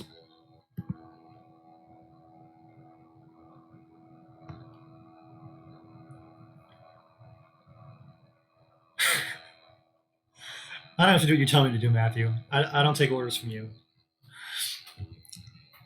Trying to keep this chat. I don't know. I was gonna say PG rated or something, but I guess the word's already on the board. Whatever. It's penises. I don't care. Say family stream. I'm trying to keep it a little bit family friendly.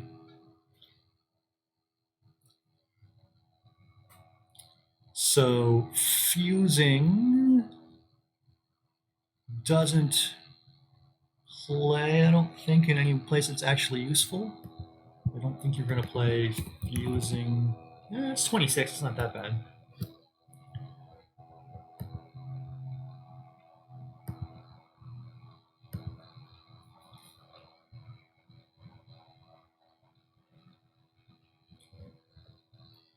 Looks like we've got a result in for round 4 as Patrick Carter has Finished off that win over Lukman Olalabi.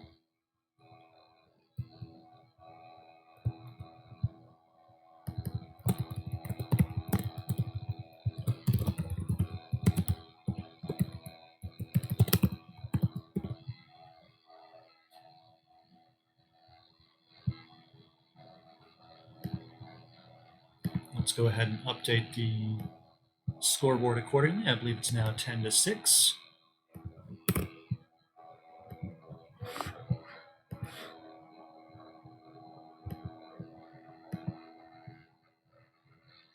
Is there a good play that saves the Z for F6? Oh yeah, you probably do want to keep that spot open. The Z goes here.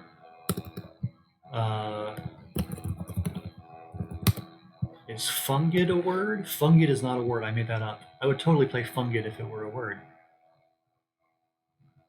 I mean, you could just play def. That only turns over 2 tiles. You probably want to turn over more, ideally. I don't know how you feel about Pafui, getting rid of both your vowels. That seems not really advisable. Yeah, tough spot. GIF at 2H, says Puneet.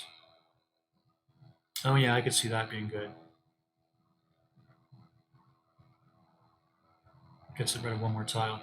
But yeah, Fur for 29, similar idea. Holds on to the Z for potential play next turn for a lot more points. Definitely, all these plays are thematically similar. So the 2 plays here, to answer your question, Natalie, Malum is Kevin McMahon, and on your right, DE is Dylan Early. If you're just joining us, it is currently 10-6. Ireland leads this match against New Zealand. The first team to get to 13 game wins the match. So Ireland currently in the lead, but a lot of New Zealanders are doing pretty well this round, so they could start to catch up a little bit. We shall see.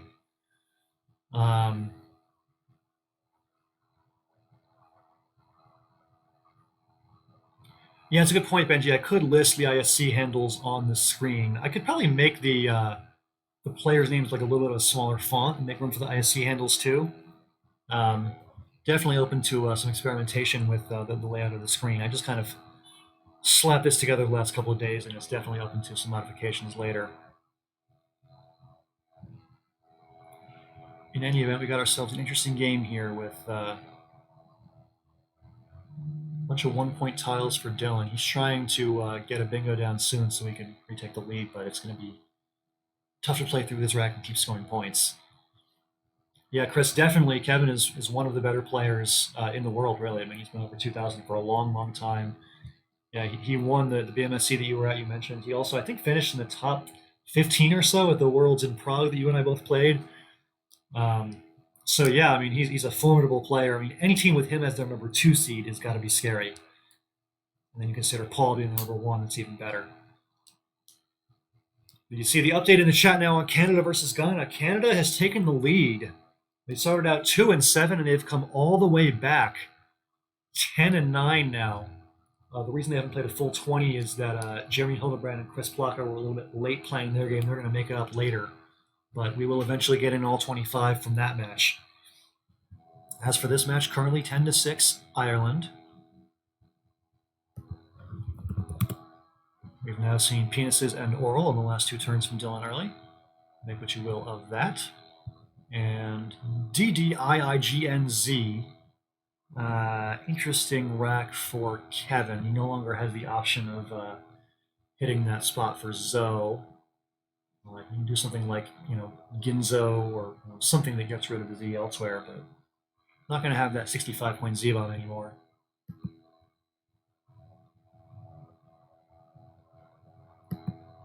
Oh, sizing is nice. 38. Okay. And now a little bit more vowel-heavy stuff for Dylan to work his way through.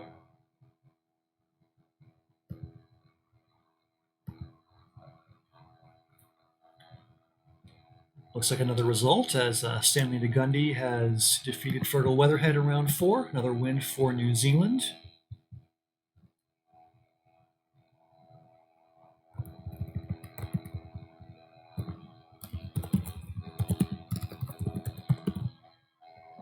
And I can go to the scoreboard and update that one. Another win for the Kiwis to make it 10-7.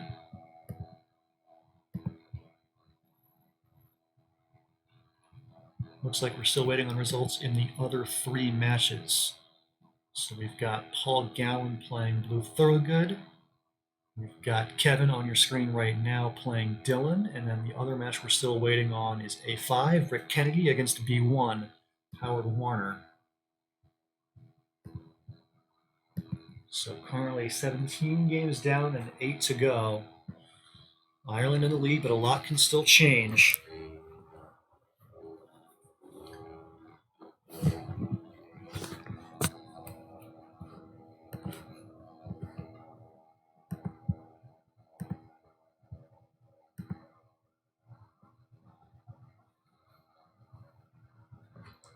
Pair is a nice way to get rid of some vowels, keeping A-I-N-S. Another little bit of an awkward draw, though, for Dylan, who continues to fall behind. Not that Kevin's draws have been that great either. You know, if Kevin could just draw one more bingo, he could put this one away, but he's kind of had some awkward racks too, which has helped Dylan stay within striking distance a little bit. I would say Duna looks pretty strong here. 34 is a good score. Keep your S. You gotta keep scoring to keep this one within striking distance. You can't just keep on making small fishy plays. Oh, Bozo, that's also nice. Yeah, you can score 28, keep A-G-I-N-S. Definitely both are viable options here.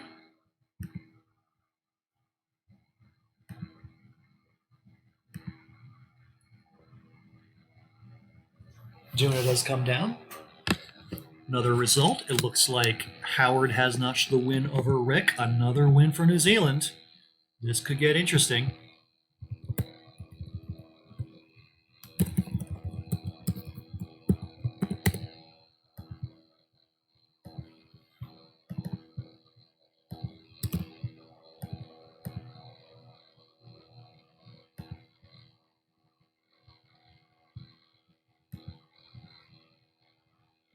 Yeah, Stanley with the win over Frogel. We got that one in.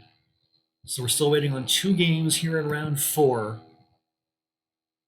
We got this one between Kevin and Dylan's on your screen right now, and the other game we're still waiting on is Paul Gallen against Blue Thorogood.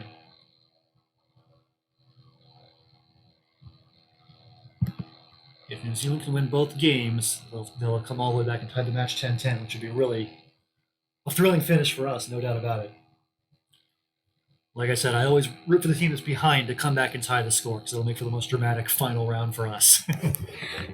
I would love nothing more than a 10-10 tie score going into the final round. That would be great. And again, we've got a 10-9 score right now in the other match between Canada and Ghana. So 2 very close matches going on at the same time.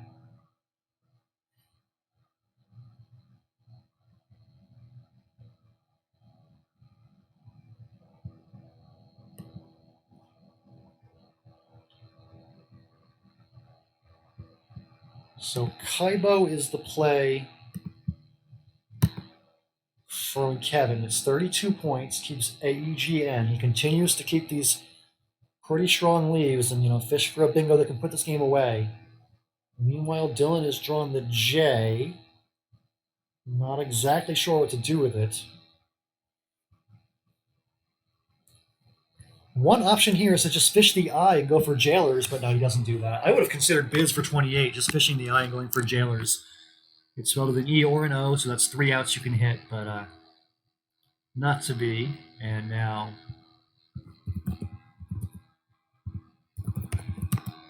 Indega comes down pretty quickly, and it looks like Kevin is going to put this one away. Let's hop over to the other game and see what's going on with Paul Gallen and Blue Thorogood in the other game going on right now. This one's pretty close, but Paul is ahead with 4 in the bag, and it's his turn, so he's in pretty good shape here. He's got actuals on his rack. I don't think actuals is going to go down.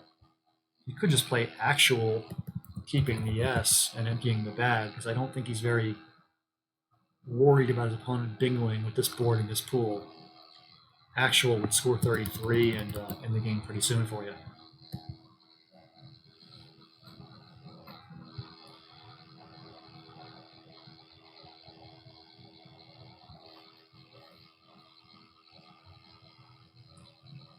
A little bit jumping the gun there on 12-8, but that is what the score could be if Ireland wraps up these 2 wins.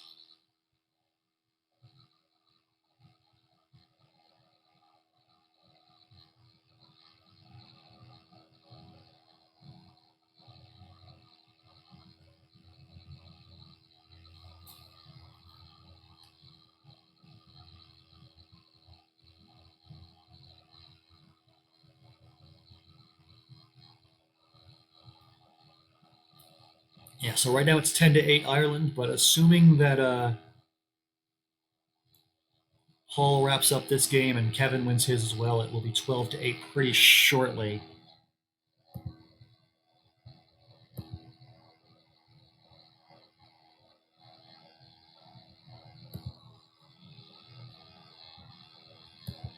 We just pop over to the overall standings in the tournament just a second. If anybody's just joining us, here's an update on the tournament overall. We had a game this morning in Group A between India and Malaysia, with India coming out on top in that one, 15-10. In Group B, we had a game this morning between Pakistan and Nigeria, and Pakistan won that one 14-11. So India and Pakistan are the first 2 countries to jump out to a lead in their respective groups. In Group C, we've got Canada facing Ghana right now, the 2 and 3 seeds in that group, and Canada has a very small lead, 10-9, with the final round coming up. And in Group D, we've got Ireland and New Zealand, the 2 and 3 seeds in that group, and Ireland is on track right now to go up 12-8 in that match if they can finish off these last 2 games. So that's how things stand right now in the tournament. And after this, the next match is going to be the United States against the Philippines. Tune into Will Anderson's Twitch at twitch.tv/Wanderer15. We are about 2.5 hours away. That's 9 p.m. Will's local time on the east coast of the U.S., when he will be streaming his 5 games against the 5 Filipino players. That should be a lot of fun to watch. I myself am looking forward to tuning in and watching that. It'll be nice and relaxing to be a spectator rather than a streamer. So anyway, back to the game, as it looks that Paul has indeed chosen Actual as his play for 33. And he's got a final rack of tools. So he's going to be going out fairly soon. I want to say Lotos is a word? No, I'm making that up. Is there a word with those letters into the E? I'm not sure. But in any event, it looks like Paul's going to win this one pretty soon. You can also just hop back over to Kevin and Dylan. It looks like Indigo came down, followed by Taj, giving Dylan a chance to use that J.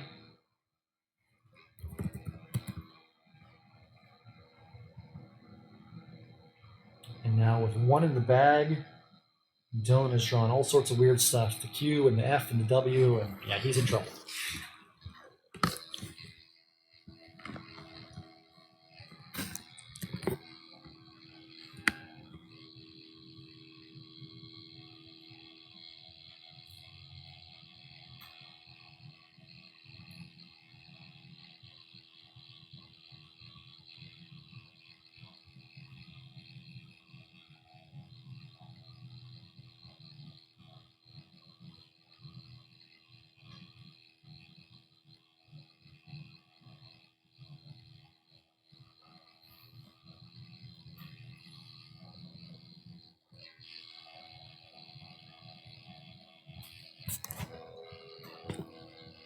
So we're just waiting for the conclusion of these last couple of games, and almost certainly it'll be a 12-8 lead for Ireland, which means that New Zealand will need to win all 5 games in the final round if they would like to come back and win this match 13-12.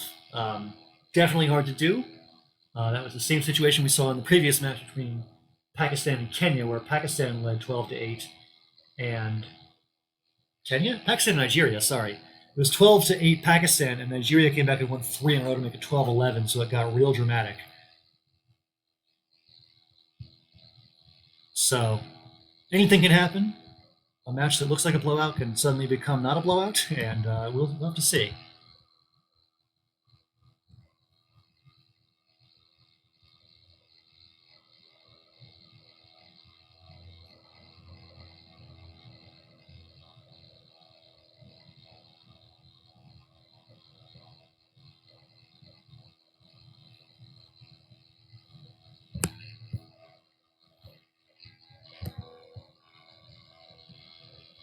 So the clock ticking here for Dylan. Not sure what his best option is here. Wi-Fi.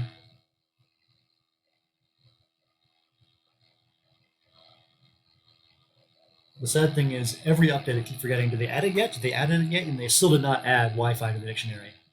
I'm so gullible. If you told me that it was good now, I'd probably believe you. But I just checked it to make sure.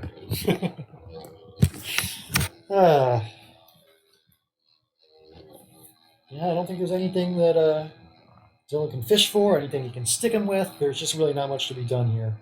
He goes ahead and plays Woof.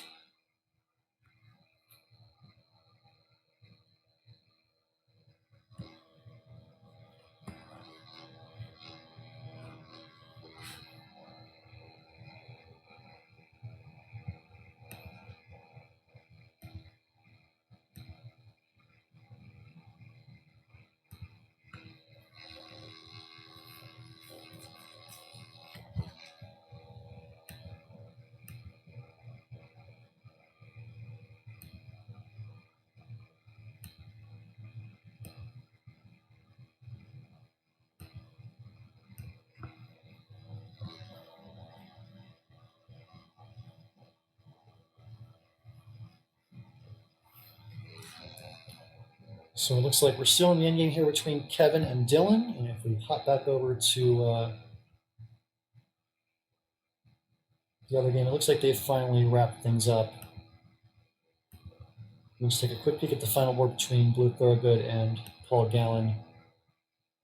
And indeed, Paul held on to win by quite a bit. He found, oh, right, Actual takes a T for Tactual. That's how he went out with that rack. Lotos and Tactual. So looking like it's going to be 12-8 lead for Ireland, and we will head into the final round of this tournament. Let's take a look at one of the round 5 games. It looks like Patrick Carter is already well into his match with Fergal Weatherhead. As I jump into the scoreboard and update the scores, make it 12-8 Ireland.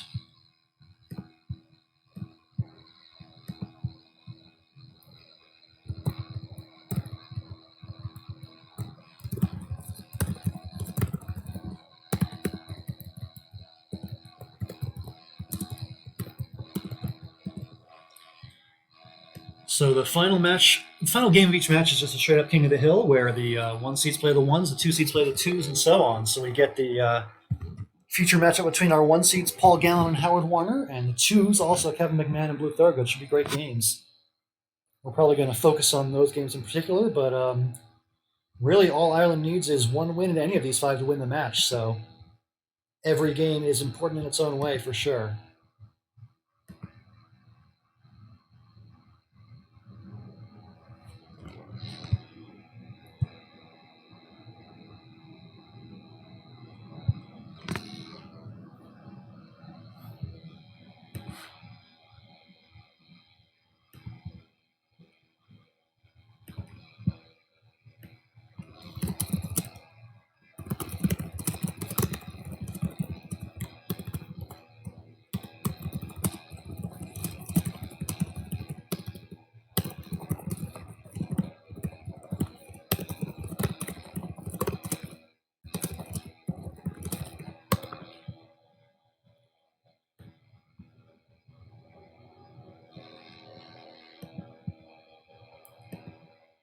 I was just answering a chat from Paul Gallen, who's asking me, "Hey, what's the score?" And I told him 12-8. He said, "I've still got work to do then." So Paul knows that he is 1 win away from clinching the victory for his team. But yeah, any win by any Irish player, Paul, Kevin, Lukman, Rick, or Fergal at this point, will lead to Ireland winning the match. Pressure is on the New Zealanders here. Ooh, a new highest combined score. 10:35 for Howard and Rick in their previous game. Sorry that I missed that one. I definitely want to tune in and take a look at Howard's next game when he plays Paul. So, again, New Zealand must win all 5 of these games. Patrick currently with a small lead against Fergal, so all is well for New Zealand on that one. Stanley is me next on ISC. He's playing Aphasiac. That's Rick Kennedy. Rick with a small lead here, 216 to 186. Ireland one win away from clinching the match, but this one's still a long way to go. Looks like Dylan has begun. What? If I could get ISC to cooperate.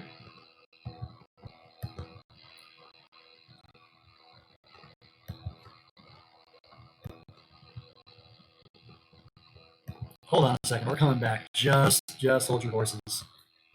ISC is having issues today. Okay. So as I was saying, I believe that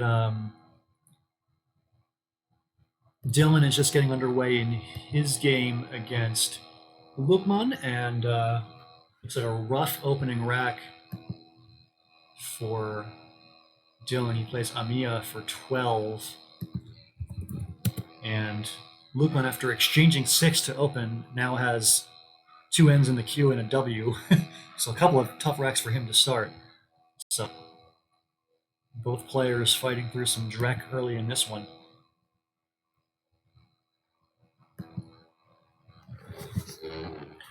If you're just joining us, Ireland has a strong lead here going into the final round of this match. They are 1 game win away from clinching the match victory.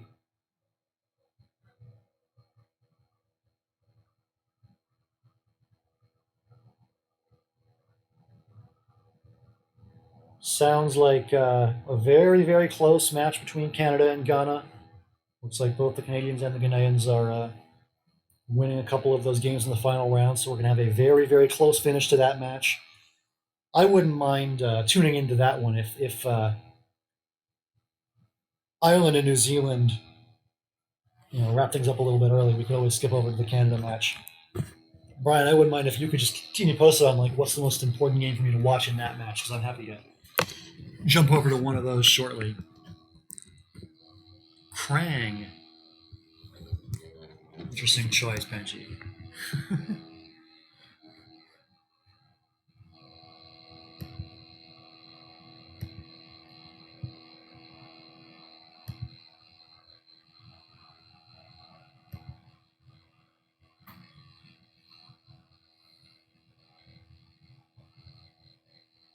So 33 to 24, still a long way to go in this one.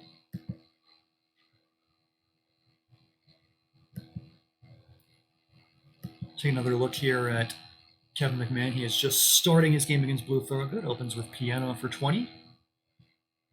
And checking back in with Patrick Carter and Fertile Weatherhead. It looks like Fargo with a little bit of a lead here after playing Prawning. He now leads 152 to 117. Again, just 1 win for Ireland is all they need here. And currently, Fertile does have a little bit of a lead. 157 to 117. Tough rack for Patrick. He plays Genoa to get through it, and it looks like not a great rack for Fertile either, with a whole lot of ease he's got to play through. Definitely anybody's game. Very close between those two. Let's pop back over to Rick. Rick Kennedy, another Irish player who could wrap this thing up with a win here. Up by 20 points, 289, 269.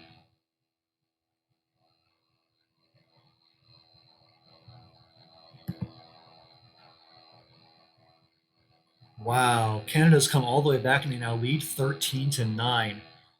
So Canada's basically won that match. That's great. I mean, it's just not that I'm rooting for anybody, but to start out 2-7 and come all the way back to win 13 to 9. That means that's math I can't even do. They've won 11 of their last 13. Is that right? That's crazy. So congratulations to Canada on what appears to be a victory in their first match of the tournament. And we'll now see if another 2-seed can do the same, holding off a 3-seed comeback from New Zealand here. I'm not going to be a North America homer, but Chris, you can go ahead and wave your Canadian flags in the chat all you want. So if Chris Placco wins his games against Dean and his makeup game with Jeremy, Ghana can limit the damage to only 13-12. Yeah, in any event, a very close match. Congratulations to both Canada and Ghana on a hard-fought one for sure. As far as this match goes, Ireland is closing in here As long as Rick can close this one out, but not so fast as Thorpe for 42 points puts Stanley right back in it. So Rick on the left side of your screen, Aphasiac. Stanley on the right side of your screen, Minex. If Rick can just win this game and Ireland wins the match, well, we are now all tied up, so anything can happen.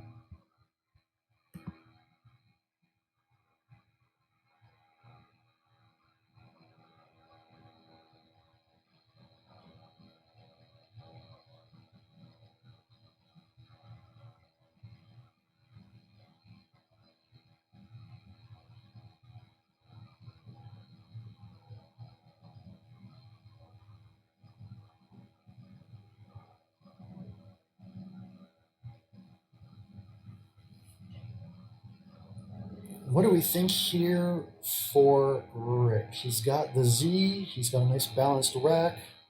He could just play Za. That seems like a pretty straightforward way to score 44, and it also defends pretty well. You still have to worry about, bingos up top from the PIN and Pimiento, and got to worry about a possible S, with an S hook bingo on Rat Knights. There's other ways you can lose besides, bingos through Thorpe, but it seems like scoring 44 and blocking some bingos is your best chance, as far as I can tell.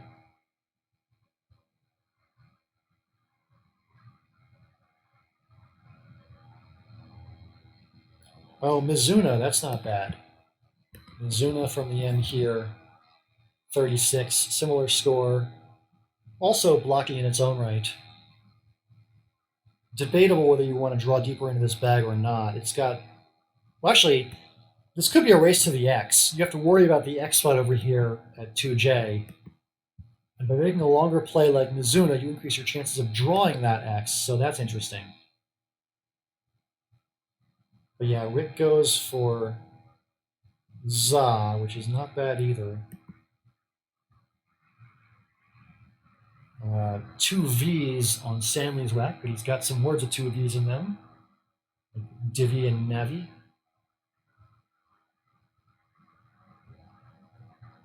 I'm not immediately seeing a spot for Divi or Navi, but there might be something of that nature. Not sure. Could just play KV from the C here. 36 is pretty strong. Keeps you in the game, at least in terms of the score. It does indeed play KV. Oh yeah, Jin, DJIN would have been reasonable. Looks like something close to a bingo here. No R for Urdicant or Taciturn. No L for Anti-Cult. Anti-Car, that's a nice scoring play. 30 for Rick. He's now ahead by 38. Stanley must win this game to keep his team alive. Again, New Zealand loses the match if they don't win every single game from here out. Down 12-8. So the pressure's on Stanley right now. Can he find a way with this pretty ugly rack to battle back and keep himself in this game? He's got to play through this rack, score well, and give himself a chance to bingo in the next turn or two. Definitely easier said than done. Jin is nice, though. That gives him a chance. 39, and he's still within striking distance. Actually, he's ahead by 1 point. But it's Rick on turn.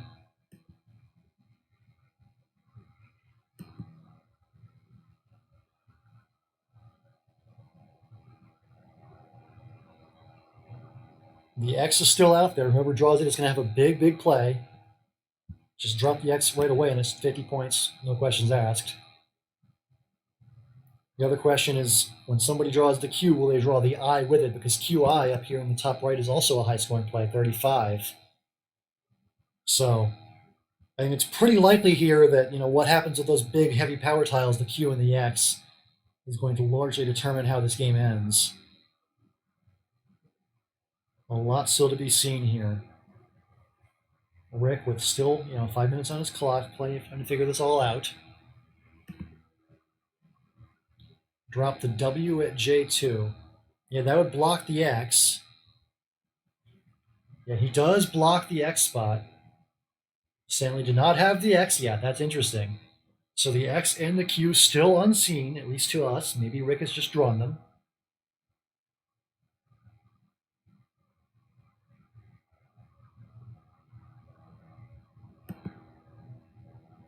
Fervid plus a G, the 7 tiles for Stanley. It's unclear here whether you want to play long or short. I think it's probably better to dig deeper into the bag. The X is still valuable even with that spot blocked. There's another spot here where you can play axe and axe for an easy 34 or more.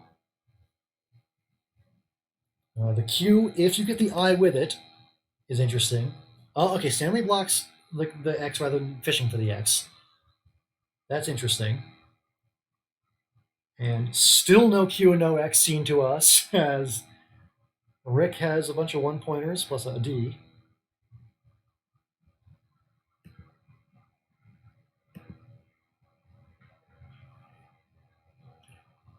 So what to do now if you're Rick? You're ahead by 10.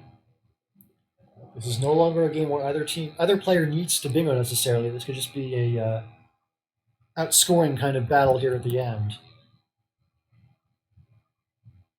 This has been a tough game the whole way for both players. They have fought through all of this.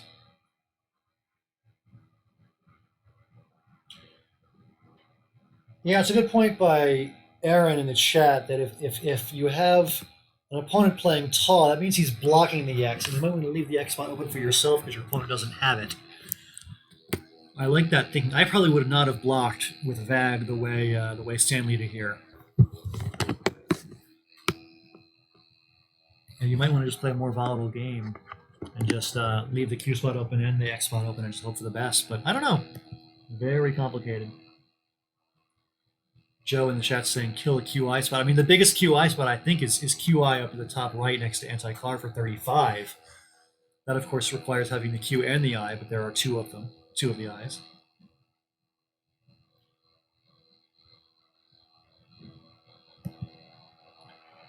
Yeah, it's a good point that you might want to keep the U rather than play it off on the off chance that you draw the Q. Not even an off chance, it's a decent chance at this point that you draw the Q. You want to have the U ready for it. Maybe it's best to make like a 2-tile play that scores and keeps the U. That would leave a tile in the bag, you know? I'm not exactly sure what that play would be. It's hard to score super great, huh?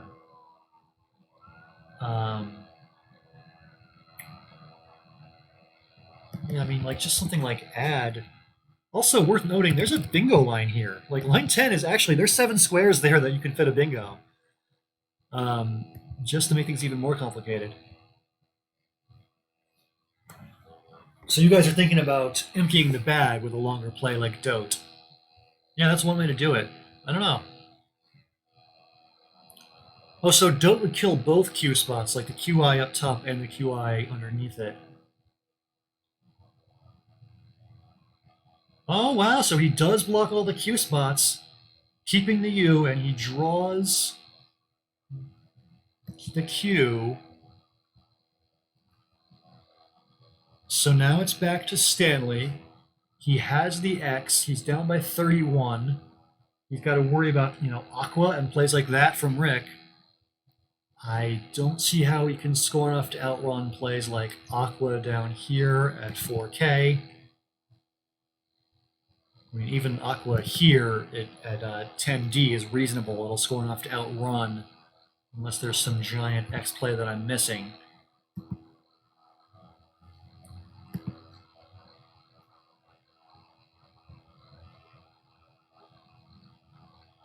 You guys are saying flax here. Is there an LA on the board?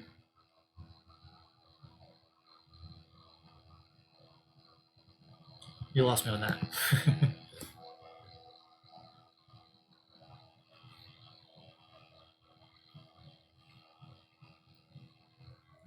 Vex is not enough. Yeah.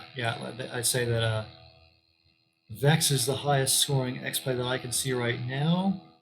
and it would certainly not be enough, which means Ireland appears poised to win this thing. This could be win number 13 for the Irish if Rick can close this out.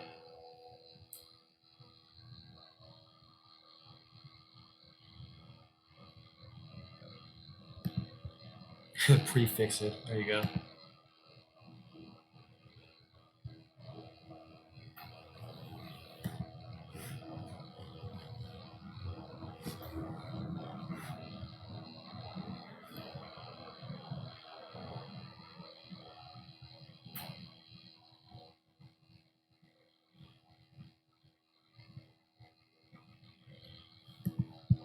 What about Fixidary, you guys? You like that one? I kind of like it. 119, that's a lot of points.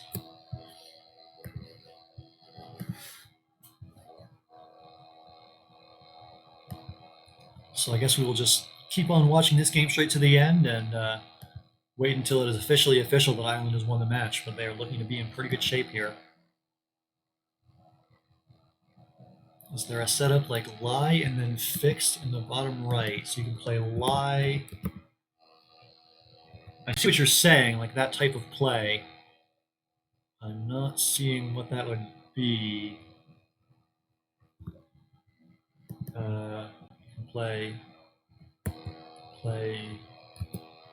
No, I don't know. That's tough.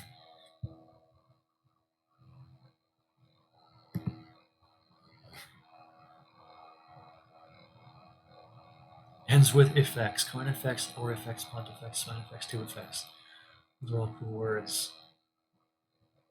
Coin effects, gotta know your Xeraphim words. Xeraphim plus C. So this has been a really great match. Ireland started out with a big lead early.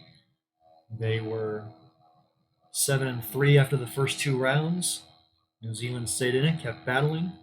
Won 3 out of 5 in the second to last round, and looks like Rick is going to seal the win for Ireland here in the final round with his 13th win. As long as he can, play valid words in the end game, he's in pretty good shape to seal this thing.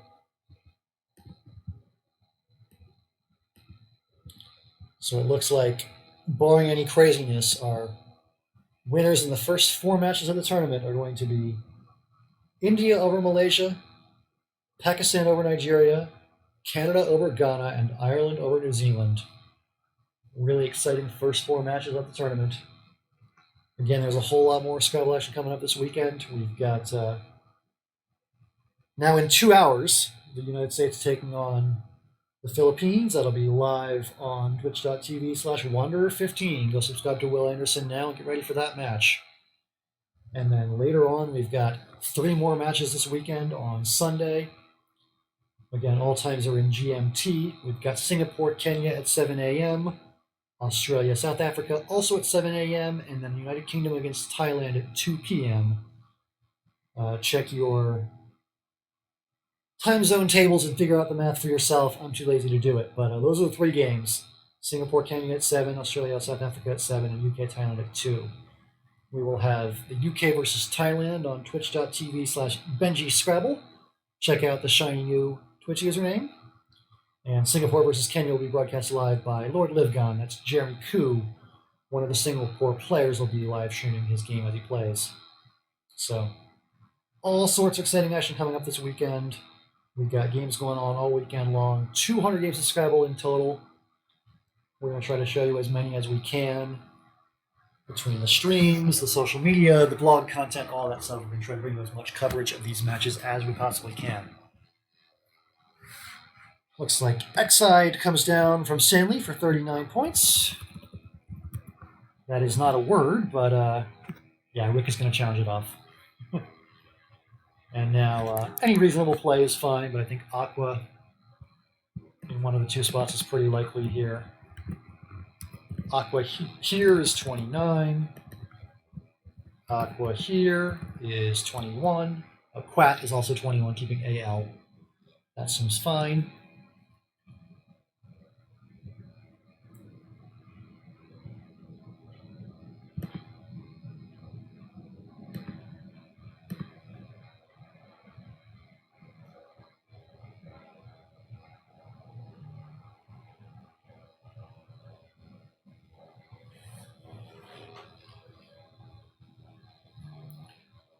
Aqua sets up fixed, and that's why you don't play Aqua. Good call. I guess Aqua in the other spot, the same spot where he ended up playing Quat, would have been fine. But yeah, Aqua at the bottom would have been horrendous. Again, it's been a long day. I'm looking forward to either a long nap or a cold beer after I'm done with this one. I haven't decided which, but definitely one of the two. What did he play last turn, Aaron? He tried a phony. He tried X-eyed from the E, and that came off. I believe it's only Dexy with those letters.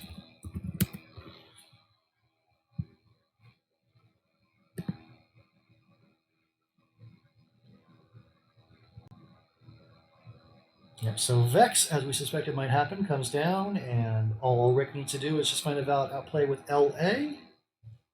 Seems doable.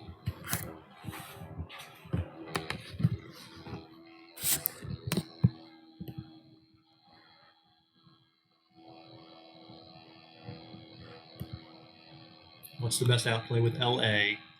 Plays Al for 10, that'll do it. And that'll do it for the match. Congratulations to the team from Ireland. They have won their 13th game, and they have thus clinched the victory in this match. 13-8 Ireland over New Zealand.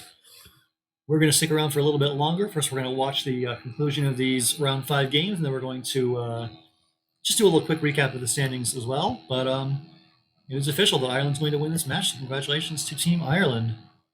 Let's take a quick look, though, at our featured match, though, because these are actually the number one seeds for their teams. Paul Gallen for Ireland and Howard Warner on your right, Howie Wowie for New Zealand. Paul, one of the very best players in the world in Ireland. He's playing as Mitsurugi, and Howie Wowie for the New Zealanders. Another update on round 5. It looks like Patrick Carter got a win over Fergal Weatherhead. So that is one win for the New Zealanders. And looks like Lukman Owolabi also finished his game. He had a win over Dylan Early.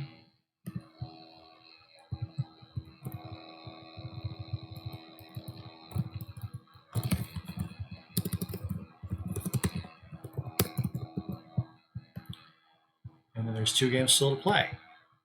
So another quick update of the standings, and looks like your score is going to be 14-9. We will stick around for these last 2 games to see how they turn out, but in any event, Ireland's going to be your winner here on week 1. And it looks like in the chat we're hearing that the final game of Canada and Ghana is now getting underway. It's a makeup of Chris Plaka versus Jeremy Hildebrand, as they missed that game earlier.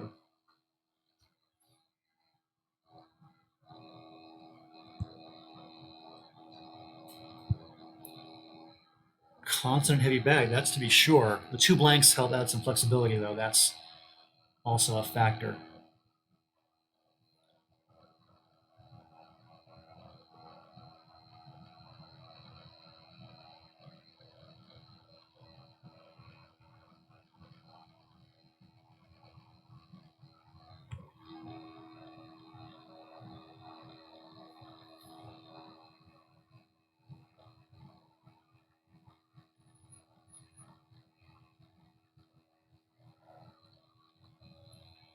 So AEG MMOT, the rack for Howard Warner as he looks for some way to come back in this game. The board's a little bit closed.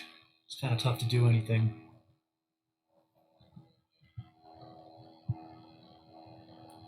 AMA. Where does that play? Oh, yeah, making Oma down there at the bottom. That seems like a reasonable play. I mean, you'd love to ideally find a way to swing the board open a little bit so you can bingo at some point. That's just really tough to do. Looks like Paul went into this game planning on playing a fairly closed board, and it worked out well for him. Let's just pop in. These are our 1 seeds, Paul and Howard. Let's check in on the 2 seeds in this match. Number 2 for Ireland is Kevin McMahon playing as Malum, and number 2 for New Zealand is Blue Thorgood, obviously playing as Blue Thor. Looks like another likely win for Ireland as Kevin leads by 150 some, or no, 100 some, excuse me. So if Paul and Kevin were to finish off these 2 wins, it would be a pretty convincing victory for the Irish, 16-9. But that is jumping the gun a little bit.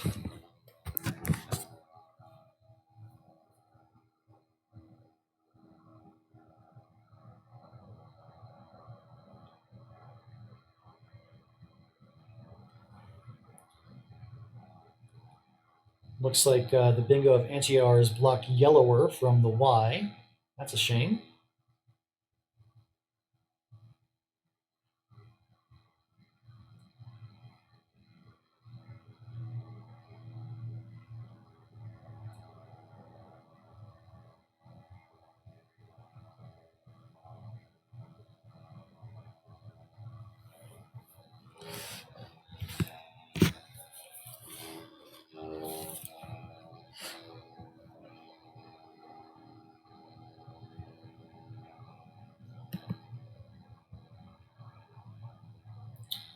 So it looks like Kevin is going to wrap up this game with a win over Blue, and barring something crazy,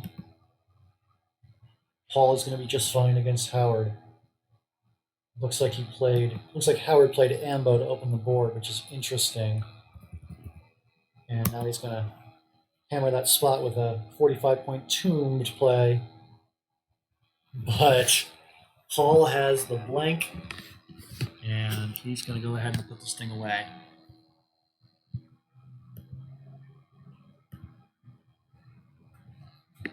Just playing out the string here as we settle the final score between Ireland and New Zealand, but it looks like it's going to be a final of 16-9.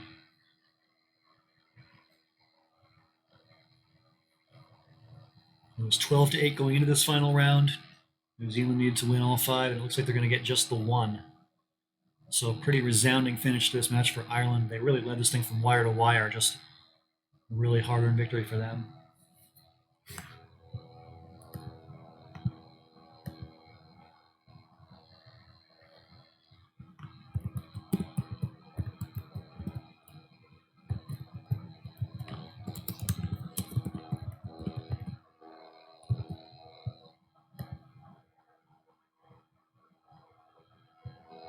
I don't think there's a bingo here for Paul, and of course he doesn't want to run out of time looking for one. ISC has that rule that if you're more than a minute over on your clock, you lose the game. Oh, ironwork. Okay, nice find, Alec. I did not see ironwork. Those work words are just hard to keep straight.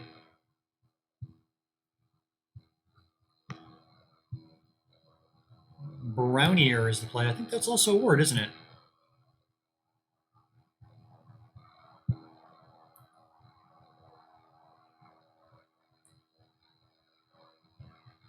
I'm assuming that Brownier is not challenged off the board, which I believe it can't be because it's a valid word.